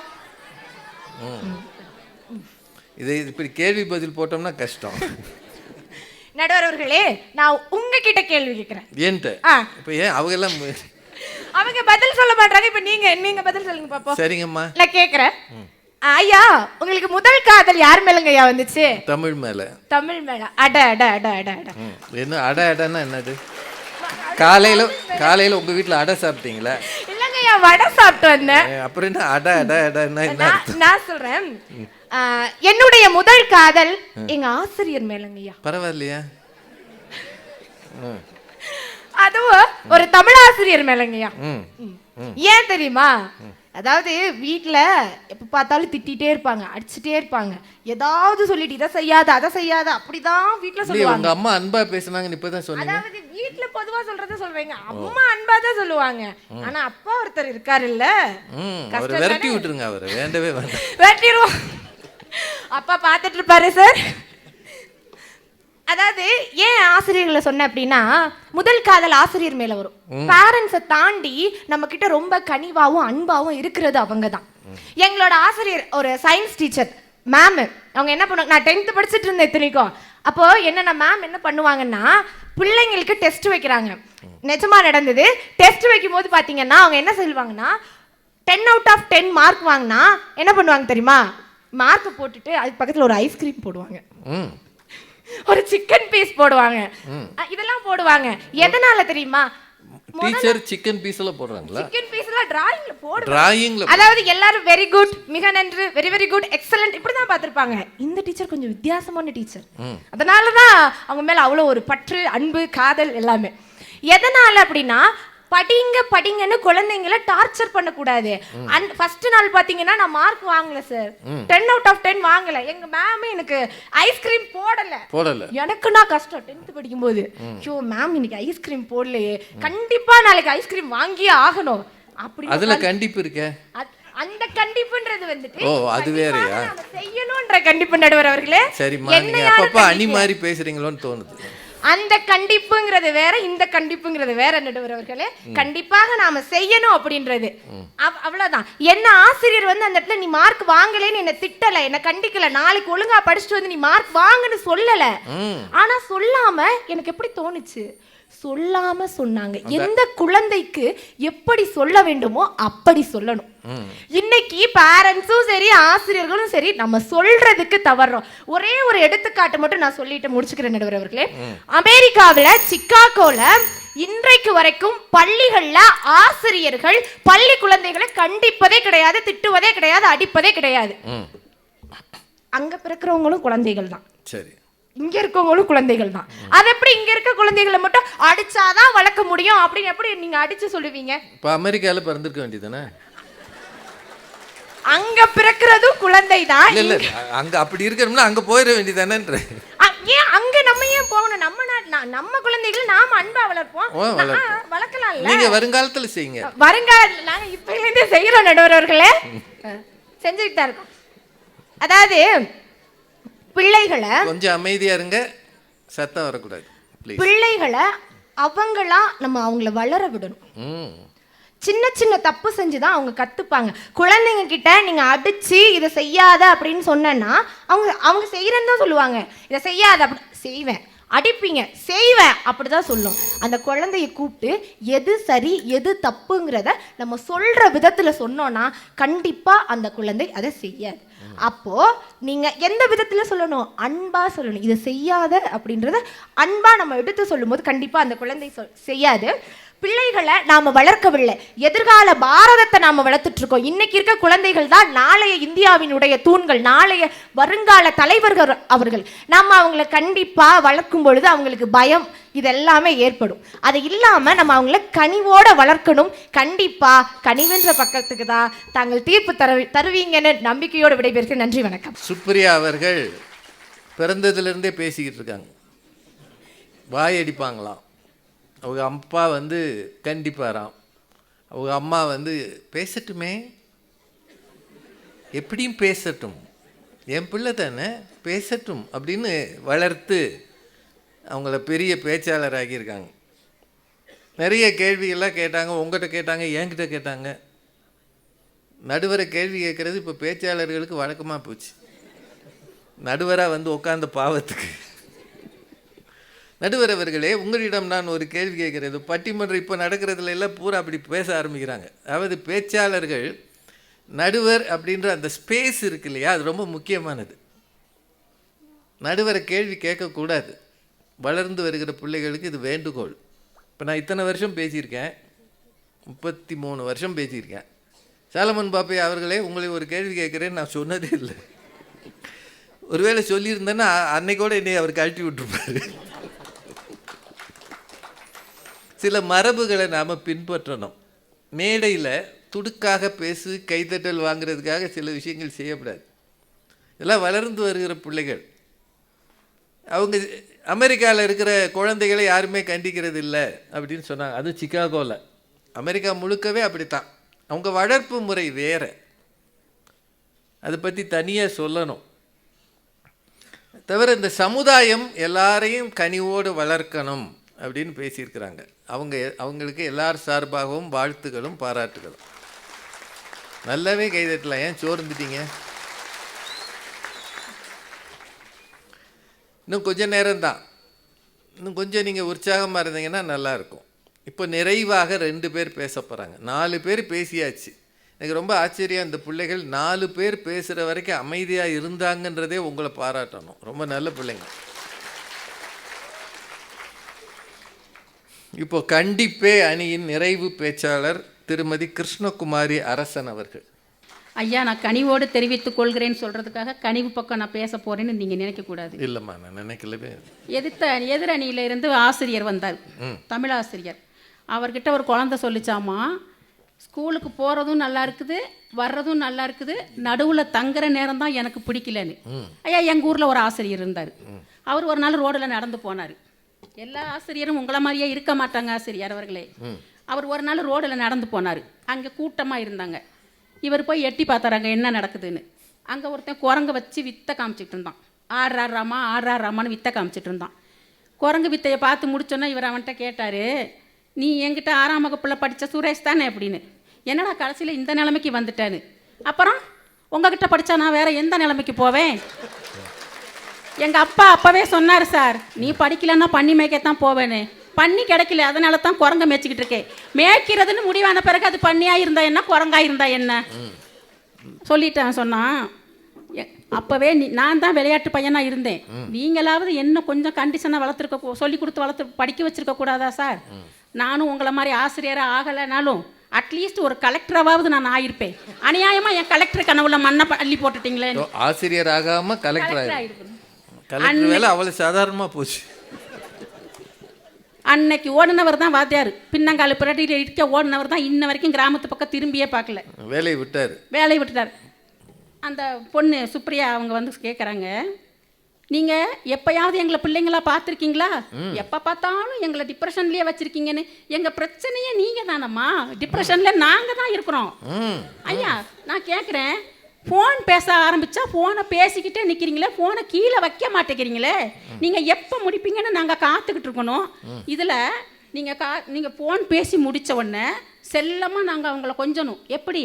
கண்ணு தங்கம், ஃபோன் பேசினது போதுமா, வா உனக்கு நான் பூரி சுட்டு போடுறேன், மசாலா வித்து கார சட்னியோட உங்களுக்கு நாங்கள் பூரி சுட்டு போடணும் அப்படின்னு நீங்கள் எதிர்பார்த்துக்கிட்டு இருக்கிறீங்க. ஃபோன் பேசினா பூரியா? ஆமாங்க, அவங்க அதை சொல்கிறாங்க. கண்டிப்பு என்றால் என்ன என்று முதலில் எதிரணியினர் புரிந்து கொள்ள வேண்டும். கண்டிப்பு என்பது சித்திரவதை அல்ல, கண்டிப்பு என்பது பெரும் குற்றம் அல்ல, அது ஒரு தண்டனைக்குரிய செயலும் அல்ல. கண்டிப்பு என்பதும் ஒரு வகை அன்புதான் என்று இந்த மாமன்றத்தின் முன் நான் தெரிவித்துக் கொள்கிறேன். ஒரு குழந்தையை ஒழுக்கமுடையவனாக வளர்ப்பதும் அவனுடைய செயல்களை ஒழுங்குபடுத்துவதும் தான் கண்டிப்பு என்று நாங்கள் 3 பேர் சொன்னால், எங்களை ஏதோ சர்வதேச குற்றவாளியை பார்க்குற மாதிரி இவங்க பார்த்துக்கிட்டு இருக்காங்க. ஐயா, இளமையில் கற்பது தான் இறுதி வரை தொடரும் என்று சும்மா யாரும் சொல்லி வைக்கலைங்க ஐயா. இந்த மனித மனம் இருக்கிறதே, அது பொதுவாக 3 நிலைகளுக்கு ஏங்கும் ஏக்கம் உள்ளதென்று உளவியலாளர்கள் சொல்லுகின்றனர்.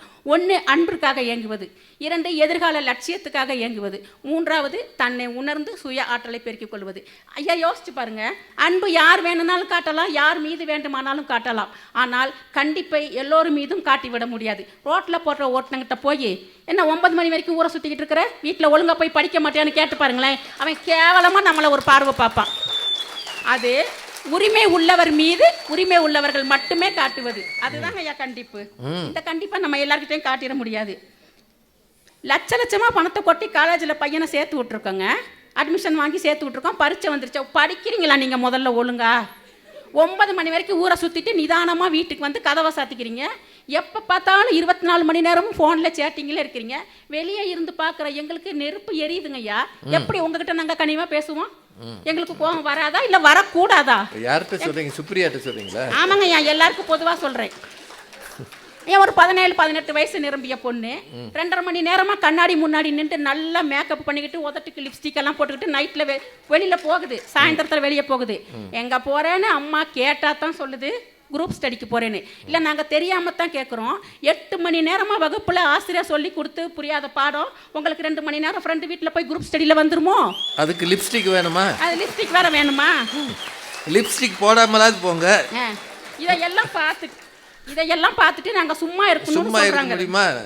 கதவை பூட்டிடுவோம். சரிங்கய்யா, எல்லாமே போகட்டும், நாங்கள் எல்லாத்தையும் நாங்கள் ஒத்துக்கிறோம். ஒரே ஒரு கேள்வி நாங்கள் எதிரணியரை பார்த்து கேட்குறோம். ஒரு மனுஷன் குளிக்க போனால் என்ன எடுத்துக்கிட்டு போவான்? சோப்பு எடுத்துக்கிட்டு போவான், ஷாம்பு எடுத்துக்கிட்டு போவான், டவல் எடுத்துக்கிட்டு போவான், மாற்று துணி எடுத்துகிட்டு போவான். இதானங்க ஐயா உலக வழக்கம். நீங்கள் குளிக்கிறதுக்கு மொபைல் எடுத்துகிட்டு போகிறீங்களா? இது என்ன புது வழக்கம்? மொபைலில் நிறைய கிருமிகள் இருக்கான், அதை சோப்பு போட்டு கழுவுறாங்க. அப்போ பார்த்துக்கிட்டு இருக்க அம்மாவுக்கு அப்படியே கன்னத்துல 4 அறை கொடுத்து மொபைலை வெளியே வச்சுட்டு போகன்னு சொல்ல தோணுமா? தோணாதான்? செய்யணும். தோணுனா தானங்க அது அம்மா. கண்ணு செல்லம், அலைபேசி என்பது ஷாம்பு தேய்த்து குளிப்பதற்கு அல்ல, அதை குளியல் அறைக்கு வெளியே வைத்து விட்டு தான் நீ உள்ளே செல்ல வேண்டும் என்று கனிவோடு இவங்க சொல்றாங்க. சொல்ல முடியாதுங்க ஐயா. ஒன்று பிள்ளைங்க அம்மாவுக்கு பயப்படணும், இல்லைன்னா அப்பாவுக்கு பயப்படணும், இல்லைன்னா ஆசிரியர்களுக்காவது பயப்படணும். அவன் சும்மா கையை இல்லை, எனக்கு பின்னாடி பேச வர ஆசிரியர் அவர்கள் தயவு செய்து இதுக்கு நீங்கள் பதில் சொல்லுங்கள். என்னைக்காவது உங்கள் வகுப்பில் படிக்கிற பையன் சும்மா முதுகு பின்னாடி அரிக்குதுன்னு சொரியறதுக்கு கையை பின்னாடி கொண்டு போனால் நீங்கள் பயப்படுவீங்களா மாட்டீங்களா?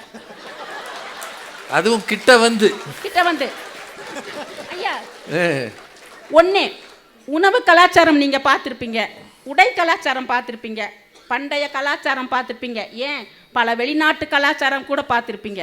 கத்தி கலாச்சாரம் பார்த்துருக்கீங்களா? வீச்சறிவால் கலாச்சாரம் பார்த்துருப்பீங்களாங்க? வெட்டறிவால் கலாச்சாரம் பார்த்துருப்பீங்களா? எங்கள் கூட வாங்க நாங்கள் காட்டுறோன்னு அவங்க சொல்கிறாங்க. நாங்கள் அதெல்லாம் வேண்டான்னு நாங்கள் சொல்லிக்கிட்டு இருக்கிறோம். அதை தாங்க நாங்கள் முதல்ல இருந்து சொல்லிக்கிட்டு இருக்கிறோம். டீச்சர் திட்டுறாங்கன்னு பிள்ளைங்க வீட்டில் வந்து சொன்னால் என் பையன் அப்படிலாம் செஞ்சுருக்க மாட்டானே, என்ன காரணம் அப்படின்னு நீங்கள் யோசிக்காதீங்க. நீ என்ன செஞ்ச? டீச்சர் வகுப்புல பாடம் நடத்தும் போது கலாட்டா பண்ணினியா? டீச்சரை இந்த மாதிரி மரியாதை இல்லாமல் பேசக்கூடாதுன்னு ஒரு டைம் சொல்லி பாருங்க, 2 டைம் சொல்லி பாருங்க, 3வது டைம் அவன் வீட்டில் வந்து அந்த மாதிரி சொல்கிறான்னு நீங்கள் கேட்டு பாருங்க. டீச்சர் திட்டினா தான் திட்டட்டுமே, அவமானப்படுத்தினா பட்டுட்டுமே. என்ன இப்போ ஐயா, அந்த காலத்தில் நாங்கள்லாம் வாங்காத திட்டா இந்த பேப்பரில் கோமாளி தொப்பி மாதிரி செஞ்சு தலைக்கு போட்டு விட்டுருவாங்க ஐயா. போட்டு விட்டுட்டு வகுப்புக்கு வெளியே நிற்க வச்சுருவாங்க. இன்னும் சில ஆசிரியர்கள் என்ன பண்ணுவாங்க, பக்கத்து வகுப்புக்கெல்லாம் எங்களை ஊர்வலமாக கூட்டிகிட்டு போவாங்க. ஒன்றும் இல்லைங்கய்யா, பசங்கன்னா அதை ரொம்ப சாதாரணமாக எடுத்துக்குவாங்க. ஒரு 12ஆம் வகுப்பு மாணவி, 11ஆம் வகுப்பு மாணவி அந்த மாதிரி தலையில் கோமாளி தொப்பி போட்டுக்கிட்டு வகுப்பாக போகும்போது எவ்வளவு அவமானமாக இருக்கும். ஆனால் இதெல்லாம் நாங்கள் அவமானமாக எடுத்தது இல்லைங்கய்யா. ஏன்னா நாங்கள் பண்ணின சேட்டைகளும் அந்த மாதிரி. ஒன்றும் வேண்டாம், நீங்களும் சேட்டை பண்ணியிருக்கீங்க. ஆமாங்க ஐயா, நாங்கள் மறைக்கல. என்ன அழகில் சிறந்தது அறிவியல் ஆசிரியையா ஆங்கில ஆசிரியையா என்று பாப்பையா தலைமையில் பட்டிமன்றம் பேசுவது போல் சுற்றிலும் உட்கார்ந்து கொண்டு சூப்பராக பேசினோம். நாங்கள் சின்ன வயசுல பேசணும். இதை பார்த்த ஆங்கிலேய ஆசிரியர் அவங்களுக்கு நல்லா தெரியும், அவங்கள பற்றி தான் நாங்கள் பேசுகிறோன்னு அவங்களுக்கு நல்லா தெரியும். கிட்ட வந்து ஒரு நமட்டு சிரிப்போடு அவங்க சிரிச்சிட்டு போயிருக்கலாம். ஆனால் அவங்க அதை செய்யலை. ஏன் செய்யலை? நாளைக்கு இதை நம்ம செஞ்சோம்னா இந்த பிள்ளைங்க இதே மாதிரி தான் பண்ணுவாங்கன்னு சொல்லி எங்களுக்கு அவங்க பனிஷ்மெண்ட் கொடுத்தாங்க. ஐயா ஒன்றும் வேண்டாம், ஊட்டியில் வந்து பேசிகிட்டு இருக்கோம். என்ன எப்பேற்பட்ட இடம்! உலக புகழ் பெற்ற மலர் கண்காட்சிக்கு பெயர் போன ரோஜா கண்காட்சிக்கு பெயர் போன உலகையிலிருந்து பேசிக்கிட்டு இருக்கிறோம். அது ஆயிரக்கணக்கான ஏன் லட்சக்கணக்கான மலர்களை கொண்டு அந்த ரோஜா செடியை அவங்க அழகுபடுத்தி அதை காட்சி பண்ணுவாங்க, வெளிநாட்டுக்கு ஏற்றுமதிக்கு அனுப்புவாங்க. அது முடிஞ்சு போயிடுச்சுன்னா அதோடு அவங்க விட்டுடுறாங்களா? அடுத்த வருஷத்துக்கு அவங்க தயார் பண்ணுறது இல்லை. அந்த தேவையில்லாத களையை பிடுங்கி தேவைக்கு அதிகமாக இருக்கிற களையை வெட்டி கவனமாக உரமிட்டு கண்டிப்பாக நீர் பாய்ச்சினால்தான் அந்த ரோஜா செடி அடுத்த வருஷம் மகசூலை தரும். ஐயா, நான் இப்படி சொல்லி நிறைவு செய்கிறேன். நேற்றைய குழந்தைகள் ஒழுக்கத்தை மதித்தார்கள். இன்றைக்கு குழந்தைகள் அப்படி அல்ல. நேற்றைய பெற்றோர்களாக இருந்தவர்களுக்கு இத்தகைய பிரச்சனையும் இல்லை. ஏனென்றால் நாங்கள் கண்டிப்போடு கூடிய ஒழுக்கத்தை கடைபிடித்தோம். இன்றைக்கு உங்கள் குழந்தைகளை சுற்றி அருவருக்கத்தக்க விஷயங்களும் ஆபாசங்களும் நிறைந்து கிடக்கிறது. அதிலிருந்து அந்த குழந்தைகளை அப்புறப்படுத்தி அவர்களை நீங்கள் நல்வழிப்படுத்த வேண்டியது ஒவ்வொரு பெற்றோரின் ஆசிரியரின் கடமையாக இருக்கிறது. கல்லுக்கு வலிக்கிறதே என்று சிற்பி செதுக்குவதை நிறுத்தினால் உள்ளிருக்கும் சிற்பம் நம் கண்களுக்கு புலப்படாமலே போய்விடும். ஆகவே குழந்தைகளும் சிற்பத்தை போன்றவர்கள் தான். அவர்களிடம் இருந்த குப்பைகளையும் அழுக்குகளையும் அகற்றி அவர்களை நல்வளப்படுத்த வேண்டியது ஒவ்வொருவரின் கடமை. கனிவு கொடுக்கும் நல்ல பாட்டு என்று எழுதிய பாரதி இன்று மீண்டும் உயிர் கொண்டு வந்தால் இந்த குழந்தைகளின் போக்கை கண்டு கண்டிப்பான மனநிலையை கையில் எடுத்துக்கொண்டு தான் கவிதைகளை புனைந்திருப்பான். குழந்தை அதன் மொழி ஆவேசமான உரையாடல்களாக இருக்கும் என்று கூறி அற்புதமான இந்த வாய்ப்பை எனக்கு அளித்த நல்ல உள்ளங்களுக்கு நன்றி கூறி விடைபெறுகிறேன். நன்றி, வணக்கம். காலை எழுந்தவுடன் படிப்பு, பின்பு கனிவு கொடுக்கும் நல்ல பாட்டு, மாலை முழுதும் விளையாட்டு என்று வழக்கப்படுத்தி கொள்ளு பாப்பா. இது பாரதி பாடிய பாட்டு. அதை கொண்டு வந்து இன்னைக்கு எழுதுனா கனிவு அப்படின்றதுக்கு பதிலாக கண்டிப்புன்னு போட்டிருப்பாங்கன்னு புதுசாக எழுதுகிறாங்க. அவங்க கேட்ட சில கேள்விகள் நியாயமானது. கண்டிப்பும் ஒரு வகையில் அன்பு தான். ஒரு அருமையான வரி, அது நல்லா சொன்னாங்க. ஒருத்தர் மீது அன்போ அக்கறையோ இல்லை என்றால் நாம் கண்டிக்கவே போவதில்லை. தெருவில் ஒருத்தன் குடிச்சிட்டு படுத்திருக்கிறான்னா போகிற வர்றவங்களாம் அவரை கண்டிக்கிறோமான்னு? காரை நிறுத்திட்டு ஏன் குடிக்கிற, இனிமே குடிக்காத, நாளைக்கு இந்த பக்கம் வருவேன், குடிச்சோ கொன்னே விடுவேன், யாராவது சொல்கிறாங்களா? யாருக்கு சொல்லுவா? அவனுடைய மனைவியோ பிள்ளையோ, ஏன்பா இப்படி குடிக்கிற, இனிமேல் குடிச்சேன்னா நாங்கள் இருக்கவே மாட்டோம் அப்படின்னு பேசுவாங்க. அப்போது அன்பு காட்டுகிறவர்கள் தான் கண்டிக்கிறார்கள்னு சொன்னாங்க இல்லையா? அந்த அணிக்கு மிக அருமையாக பேசியிருக்கோம். இப்போது நிறைவு பேச்சாளர் வாங்கம்மா, பீனா சுதாகர் மேடம். ஐயா, நீங்கள் மலையேறி வரும்போது அந்த வண்டியில் நீங்கள் அந்த பக்கம் இந்த பக்கம் ஆடிட்டீங்கன்னு சொன்னீங்க ஐயா. அப்புறம் மேலே வந்தோடனே இந்த சூரிய வெளிச்சம் இருக்கிற இடத்த பார்த்து போய் நிற்கும்போது அது ஏமாத்திடுச்சுன்னு சொன்னீங்க. சரி போனால் போட்டு ஒரு வறுக்கிய சாப்பிட்லான்னு பார்த்தா அது பயங்கர கடினமாக இருக்குது, அதை முக்கி சாப்பிட்ணுன்னு சொல்லிட்டீங்க ஐயா. நீங்கள் தயவுசெய்து எங்களோட ஒரு மாதம் இங்கே இருந்து பாருங்க ஐயா. எதுக்குமா? ஒரு நாளே தாங்கலை. இல்லவே இல்லைங்கய்யா. ஒரு மாதத்திற்கு அப்புறம் உங்களுக்கு சென்னை வேண்டவே வேண்டாம், நீலகிரியே போதும் அப்படின்னு சொல்லக்கூடிய ஒரு பெரிய பழகிடும்ன்றீங்க. இல்லை, இங்க சகிப்புத்தன்மைன்னு ஒன்று வாழ்க்கையில் இருந்தா அத்தனையுமே ஜெயிச்சு வந்துடலாம். மலை உயரத்தில் இருந்து கொண்டு ஆணவம் இல்லாமல் ஏதோ முன்னால் உட்கார்ந்துருக்கக்கூடிய அத்தனை அதிகாரிகளும் கை கட்டி தான் உட்காந்துருக்காங்க, நிறைய பேரும். நீங்களும் நிறைய அவைகள் எல்லாம் பார்த்துருக்கேன், கை கட்டி தான் உட்காந்துருக்கீங்க. அப்படிங்களா? அந்த பணிவால தான் அவ்வளோ உயர்ந்திருக்கீங்க. அதான் இவ்வளவு காலத்தில் நான் சொற்று போட்டு பேசினதே இல்லை. இல்லைங்களா? நான் போட்டிருக்கேன். காரணம், நான் விரும்புகிறேன் எனது உடை அணியை. அதோட எதிரில் இருந்த தம்பி சொன்னாரு, ஆமா ஐயா சொன்னாரு, தங்கராஜ் ஐயா, உங்களை உங்க அப்பா வந்து நல்லா அடிச்சு வளர்த்ததுனால தான் நீங்க இன்னைக்கு இந்த நிலைமையில் இருக்கீங்கன்னு. ஒத்துக்கிறேன். அடிச்சு வளர்த்துனதுனாலதான் வங்கி பணியாளர் ஆனார் அவருங்க. ஏன்னா கணக்கு பண்ணி அடிச்சிருக்காரு அவரு. நம்முடைய சாலமன் பாப்பையா ஐயா அவர்கள் இவரை கனிவோடு, சாமி ஏன் சாமி இப்படி பண்ணலாமே தம்பி, ஆஹா ஓஹோன்னு இவரை என்ன பண்ணியிருக்காருங்க, அன்பாலும் கனிவாலும் வார்த்து எடுத்ததனால் தமிழகத்திற்கு அருமையான ஒரு முத்து கிடைத்திருக்கிறது. அது உங்களை உலக புகழ் பெற வைத்திருக்கிறது என்று சொன்னால் கனிவு தானையா? என்னைய வச்சு ஏமா பட்டிமன்றம் நடத்துங்க, பொதுமக்களை வச்சு நடத்துங்க. இல்லை இல்லை இவங்க சொன்னாங்க, நம்முடைய சகோதரி, ஒரு பையன் உங்கள் வகுப்பில் கையை பின்னால் ஓங்குனா நீங்கள் என்ன செய்வீங்கன்னு. கடவுள் புண்ணியத்தில் 34 வருஷமாக வேலை செய்கிறேன், ஒரு குழந்தை கூட ஓங்குறது இல்லையா. இனிமேலும் வர வேண்டாம், வராது. ஏன்னா இங்கே இருக்கக்கூடிய பிள்ளைகள் நம்முடைய பல்ஸை பார்க்கக்கூடியவங்க. அவர்கள் முன்னால் நிற்கக்கூடியவர்கள் மிதவாதிகளா தீவிரவாதிகளா எப்படின்றத நிமிஷ நொடியில் கண்டுபிடிச்சிடுறாங்க. அந்த மரியாதையை காப்பாற்றி ரிட்டையர்ட் ஆகி போகணும்னு நினைக்கிறேங்க. நல்லது, நாங்கள் அதை விரும்புகிறோம். நான் இப்போது சில பாஷைகளில் பேசுகிறேன். அது எந்த ஸ்டேட்டை சேர்ந்ததுன்னு சொல்லலாம், அவையும் சொல்லலாம், நம்மளும் சேர்ந்து சொல்லலாம். இது என்னம்மா இது? ஆமாங்கய்யா, கலந்துரையாடல் மாதிரி இருக்கு. ஒன்றும் இல்லையா, நான் சொல்கிறேன். கண்ணு பயப்படாத கண்ணு, இந்த சூழ்நிலையில் நீ ஜெயிச்சு வந்துடுவ. அப்பா அம்மா நாங்கள் சொந்த பந்தம் குடும்பம் எல்லாம் கூட இருக்கோம், கவலைப்படாத கண்ணு, நீ ஜெயிச்சிருவ சாமி. கோவைய தமிழகத்தில் എന്തിനാ മോളെ വിഷമിക്കുന്നത്, നീ പേടിക്കരുത്, നമ്മൾ ജയിക്കാൻ പറഞ്ഞവരാണ്, നമ്മൾക്ക് ഒരു കൈ നോക്കാം, ഒന്നും പേടിക്കരുത്. కేరళ అప్పా అమ్మ ఉండేరు, మీరు ఏంటికి కవలపడేరు, ఎల్లా సరైన పోగు సామి. తెలుగు तू क्या डर लग करे हो, मैं हो ना तेरे साथ मेरे करो जान मुन्ना, मेरी मुन्ना கஷ்டப்பட்டு नहीं डर कर रहे. ஆமாயா, இதை நீங்க சொல்லிரலாமேம்மா. அதோடு கூட ஏக்க அஞ்சுற சின்ன அஞ்சு ಬೇಡ எங்க அட்டி ஜனவே என்ன சார இத்தியோ. கன்னடமா? படுகு. படுகவா? ஆமா. இத்தனை மக்களும் உணர்த்த விரும்பிய ஒரே உணர்வு என்னன்னா அன்பு, அன்பு, அன்பு, கனிவு. இந்த மொழியில எல்லாம் கண்டிப்பான வார்த்தையே கிடையாதோ? இல்ல இருக்கலாம். நீங்க எடுக்கல. ஆமா.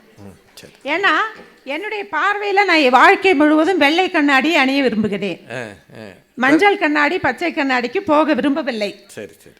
இப்போ ஒரு 10ஆம் வகுப்பு படிக்கக்கூடிய ஒரு மாணவி பல வருடங்களுக்கு முன்னால் நம்முடைய ஊர் குளிருன்னு சொன்னீங்க, 3 போர்வைகளை போத்தி படுத்தா நம்ம ஊர்ல எப்படி இருக்குங்கய்யா, அருமையான சுகம். தூங்கி கொண்டிருக்கக்கூடிய வேலையில ஒரு அடர் குடித்தனம், 10-12 குடும்பங்கள் ஒன்றா இருக்கக்கூடிய இடம். அவங்க அம்மா வந்து சொல்றாங்க, அந்த குழந்தையுடைய பேரு மாலு, தயவுசெய்து எந்திரி, பக்கத்து வீட்டு கலா படிக்கிறா, முன்னாடி வீட்டு புவனேஷ் படிக்கிறா, பின்னாடி வீட்டு அனு படிக்கிறா, எந்திரி. உடனே அந்த போர்வைகள் வந்து இறுக்கப்படுது. அப்படியே என்ன சொல்லுதுங்க, சுகத்தை கூட்டி மேலும் மேலும் போற்றி படுக்கும்போது உங்களுக்கு தெரிஞ்சிருக்கும், அந்த சுகத்தை பற்றி உங்களுக்கு தெரிஞ்சிருக்கும். ஆனால் அவங்க அப்பா 2வது ரூம்லேருந்து சொல்கிறாரு, அவள் தூங்கட்டும், நல்லா தூங்கட்டும், நான் தினைக்கும் கஷ்டப்படுறது இந்த குடும்பத்துக்காக அப்படிங்கிறது அவளுக்கு தெரியாதா என்ன அப்படின்னு சொல்லும்போது ஒரு போர்வையானது அப்படியே தூர போகுதுங்கய்யா. அடுத்த போர்வை அவளுடைய வாழ்க்கையை எப்படி செப்பனிட வேண்டும் என்று அந்த பிள்ளைக்கு தெரியாதா, ஏன் கண்டிக்கிற, அவள் தூங்கட்டும், அவளுக்கு டீ கொடுன்னு சொல்லும்போது எல்லாமே போயிடுதுங்க. அந்த பிள்ளைக்கு என்னதுங்க, நான் படிக்கணும், நான் வாழ்க்கையில் வரணும் அப்படிங்கிற ஒரு உணர்வு மட்டும் மேலோங்குகிறது. அந்த 10ஆம் வகுப்பு மாணவி, போர்வைக்குள் உறங்கிய மாணவி வேறு யாரும் அல்ல, நான் தான். ஓ, நீங்க சின்ன பிள்ளையிலிருந்தே கனிவா வளர்ந்துட்டீங்க அப்படின்னு சொல்லலாங்க ஐயா. கண்டிப்பு இருந்தது, ஆனால் அப்பாவுடைய கனிவு என்னங்க, அதை இந்த தலைப்புல பேச முடியாது, ஏன்னா நீங்க இந்த பக்கம் பேசுறீங்க. இப்போ நான் என்ன நினைக்கிறேன்னு சொன்னால், இங்கே இருக்கக்கூடிய எல்லோருக்குமே விரும்பக்கூடியது கனிவு தான், அன்பு தான். அந்த அன்பு அப்படிங்கிறது நமக்குள்ளே எவ்வளோ காலம் ஒளிர்விட்டு சுடர்விட்டு பிரகாசிக்கிறதோ அப்போது நமக்கு வெற்றி வருகிறது. அன்பு என்பது நம்மை விட்டு செல்லக்கூடிய வேலையிலே தோல்வி வருகிறது என்று கூறிக்கொண்டு அருமையான வாய்ப்பை அளித்த அனைவருக்கும் நன்றி கூறி விடைபெறுகிறேன். நன்றி, வணக்கம். பீனா மேடம் அவர்கள் பல மொழிகளில் பேசியிருக்கிறாங்க, ஹிந்தி, மலையாளம், அப்புறம் இந்த ஊர் மொழி எல்லாம். ஆனால் அவங்க சொல்ல வர்ற செய்தி என்னென்னா, கண்டித்து எழுப்புகிறத விட கஷ்டங்களை சொல்லி எழுப்பும்போது புள்ள தானாக எழுந்திருக்கும்னு தன்னோட சொந்த அனுபவத்தை சொன்னாங்க. அவர்களுக்கு எல்லார் சார்பாகவும் வாழ்த்துகள். பட்டிமன்றம் பேசுகிறதுக்கு 7 நிமிடம்ன்றது ரொம்ப குறைவு. அதுக்குள்ளே போய் பேசி பதில் சொல்லியெல்லாம் செய்கிறது ரொம்ப கஷ்டம். ஆனால் அந்த 6 பேரும் அதை சிறப்பாக செய்திருக்கிறார்கள். 6 பேருக்கு வாழ்த்துகள். இன்னும் ஒரு 10 நிமிஷம் எடுத்துக்கலாமா, இல்லை ஒரு வரியில் முடிச்சிடலாமா? ஒரு வரியில் முடிக்கணும்னு சொன்னாலுக்கு மட்டும் கை தூக்குங்க. இவ்வளவு பேர் ஒரு வரியில் முடிக்கணும்னு சொல்லியிருக்கிறாங்க. இப்போ ஒரே வரியில் முடிச்சிடலாமா? இல்லை, இதுதான் இன்றைய தலைமுறை. முன்னாடி இருக்கிறவங்க எல்லாம் வயசில் மூத்தவங்க. அவங்க இந்த ஆள் 6 மணி நேரம் பயணம் பண்ணி வந்திருக்கானே, ஒரு 6 நிமிஷமாவது பேசட்டும்னு நினைக்கிறாங்க. ஆனால் அந்த பிள்ளைகளுக்கு வீட்டில் போய் பல வேலைகள் இருக்குது. என்ன, போய் சமைக்கணும், தெரு கூட்டணும், அப்புறம் அதிகாரிகளோட பேசணும், ஆயிரமாக சம்பாதிக்கணும், வீட்டில் வீட்டு வேலைகள் முழுக்க செஞ்சு கதவை மூடிட்டு தூங்க போனோம். அப்படின்னா எவ்வளவு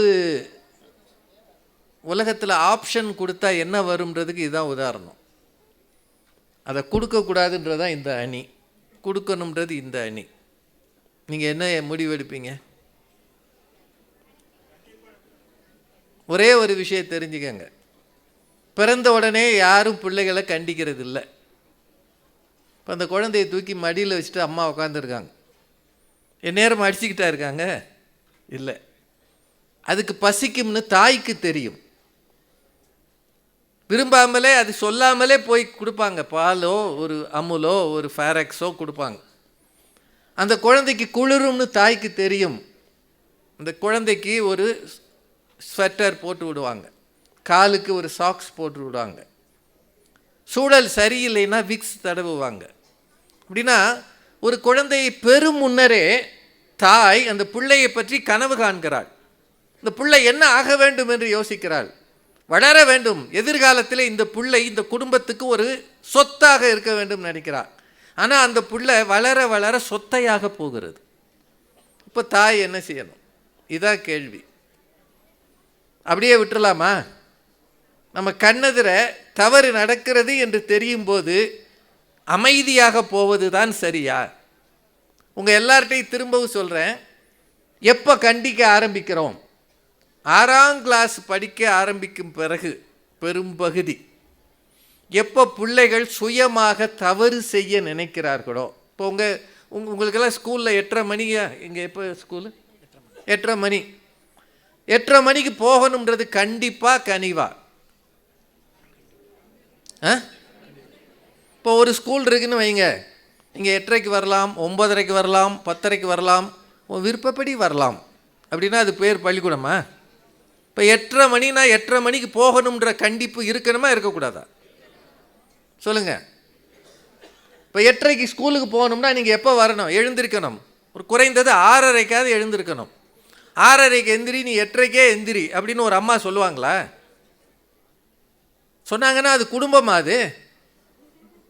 அது குடும்பமா? அதுக்கு பேர் தாயா?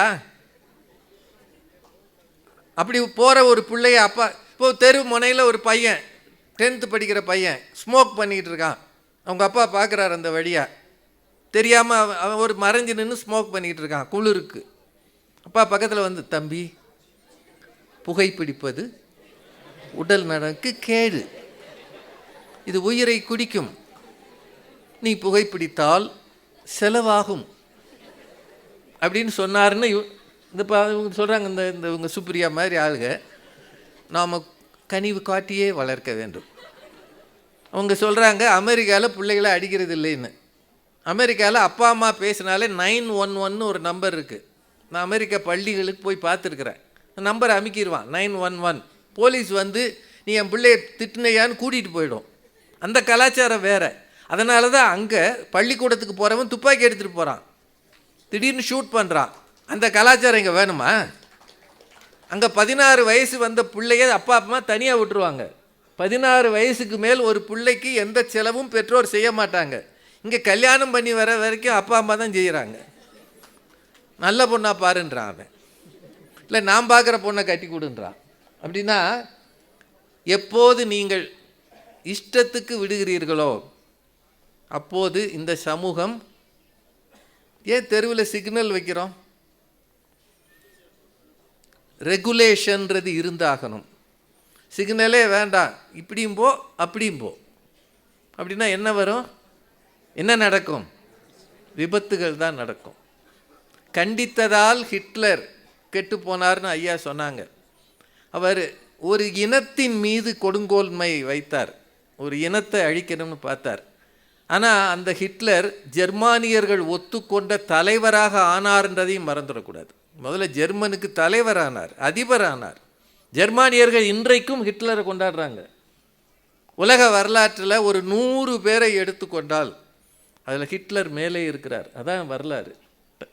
இந்தியா டுடே மேகசினில் ஒரு போட்டிருந்தாங்க, டைம் மேகசினில் போட்டிருந்தாங்க, உலகம் இன்றைக்கு அங்கீகரிக்கிற ஒருவராக ஹிட்லர் இருக்கிறார். கனிவு இருக்கக்கூடாது என்று சொன்னால் நம் பிள்ளைகளை நாமே வெறுப்போமா? இப்போது நம்ம சாப்பாடு கேட்குறோம், அம்மா சாப்பாடு போடாமலாம் இருக்காங்க, பட்னியாக போ, எக்கேடு கட்டும் போ.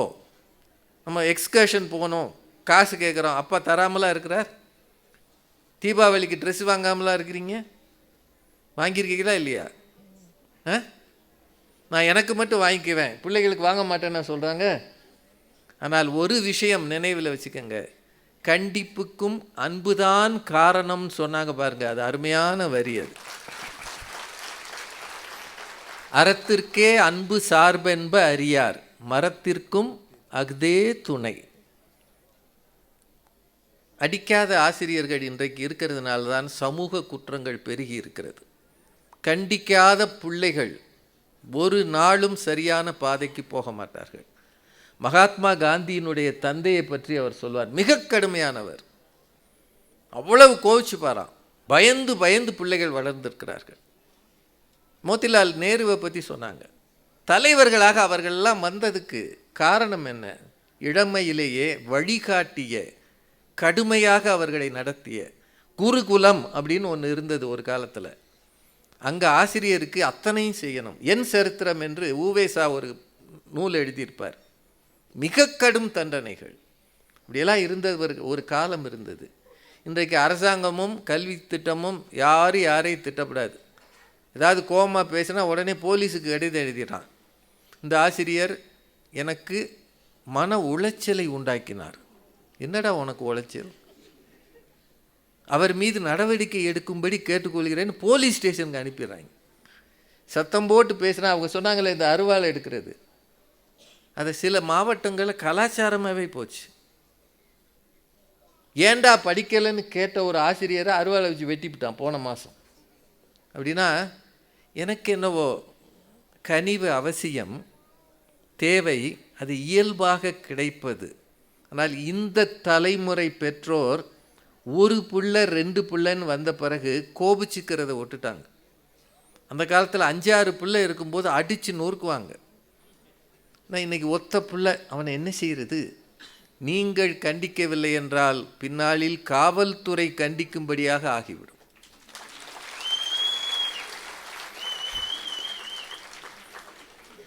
இந்த தீர்ப்பு இங்கே இருக்கிற பலருக்கு வருத்தமாக இருக்கும்.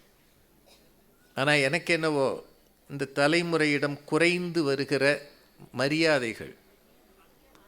உங்கள் வீட்டுக்கு யாராவது ஒரு உறவினர் வந்தால் இந்த தலைமுறை பிள்ளைகள் வந்து பேசுவதில்லை. ஏய் மாமா வந்திருக்கார், அந்தால போக சொல்லு. Who asked him to come? உங்கள் பிரதர்னா நீ போய் பேசு, ஐ டோன்ட் லைக் ஹிம். உறவுகளை தள்ளி விடுகிறார்கள், மரியாதைகளை குறைக்கிறார்கள். ஆசிரியர் என்றால் அவர் குற்றத்தை நீக்குபவர், ஆசிரியர் குற்றம் நீக்குபவர். அவர் வந்து கண்டிக்காமல் எப்படி இருப்பார்? அவருக்குள்ள ஒரு தர்ம ஆவேசம் இருக்கிறது. அவர் எதுக்கு கண்டிக்கிறாரு? எதிர்காலத்தில் இவனும் ஒரு பெரிய ஆளாக வரணும் என்ற நோக்கத்தில் கண்டிக்கிறார். அதனால் எனக்கு என்னவோ கனிவு காட்டுங்கள், ஆனால் கொஞ்சமாவது விழிகளிலாவது கண்டிப்பு காட்டாத பெற்றோரும் ஆசிரியரும் பிள்ளைகளின் எதிர்காலத்துக்கு உதவ மாட்டார்கள் என்று எனக்கு தோன்றுகிறது. என்னை பொறுத்தவரை பிள்ளை வளர்ப்பில் அன்பும் தேவை, அற உணர்வோடு கூடிய கண்டிப்பும் தேவை. கண்டிப்பே இன்றைய தலைமுறையை உருவாக்கும் போதைப்பொருள், மோசமான படங்கள், நம் கையில் இருக்கிற மொபைல் மூலம் தேவையற்ற உறவுகள், தொடர்புகள், விளையாட்டுகள், குரூர சிந்தனை, வக்ர புத்தி அத்தனையும் இந்த மொபைல் கொண்டு வந்து தருகிறது. இதை பார்த்துவிட்டு அமைதியாக இருந்தால் நீங்கள் உங்களுக்கு மட்டுமல்ல சமுதாயத்துக்கே துரோகம் செய்கிறீர்கள் என்ற அர்த்தம். அதனால் பொறுப்பை உணர்ந்து கொண்டு வயதானவர்கள், பெற்றோர்கள், பெரியோர்கள் கண்டிக்க பாருங்கள். அதுதான் அடுத்த தலைமுறையை உருவாக்கும் என்று சொல்லி நீலகிரி மாவட்ட நிர்வாகத்துக்கும் இருந்து கேட்கிற உங்களுக்கும் நன்றி கூறி வணங்கி விடைபெறுகிறேன். நன்றி, வணக்கம். இந்த தகவல் உங்களுக்கு பிடிச்சிருந்தா லைக் பண்ணுங்க, உங்க ஃப்ரெண்ட்ஸுக்கு ஷேர் பண்ணுங்க, மறக்காம எங்க சேனலுக்கு சப்ஸ்கிரைப் பண்ணுங்க.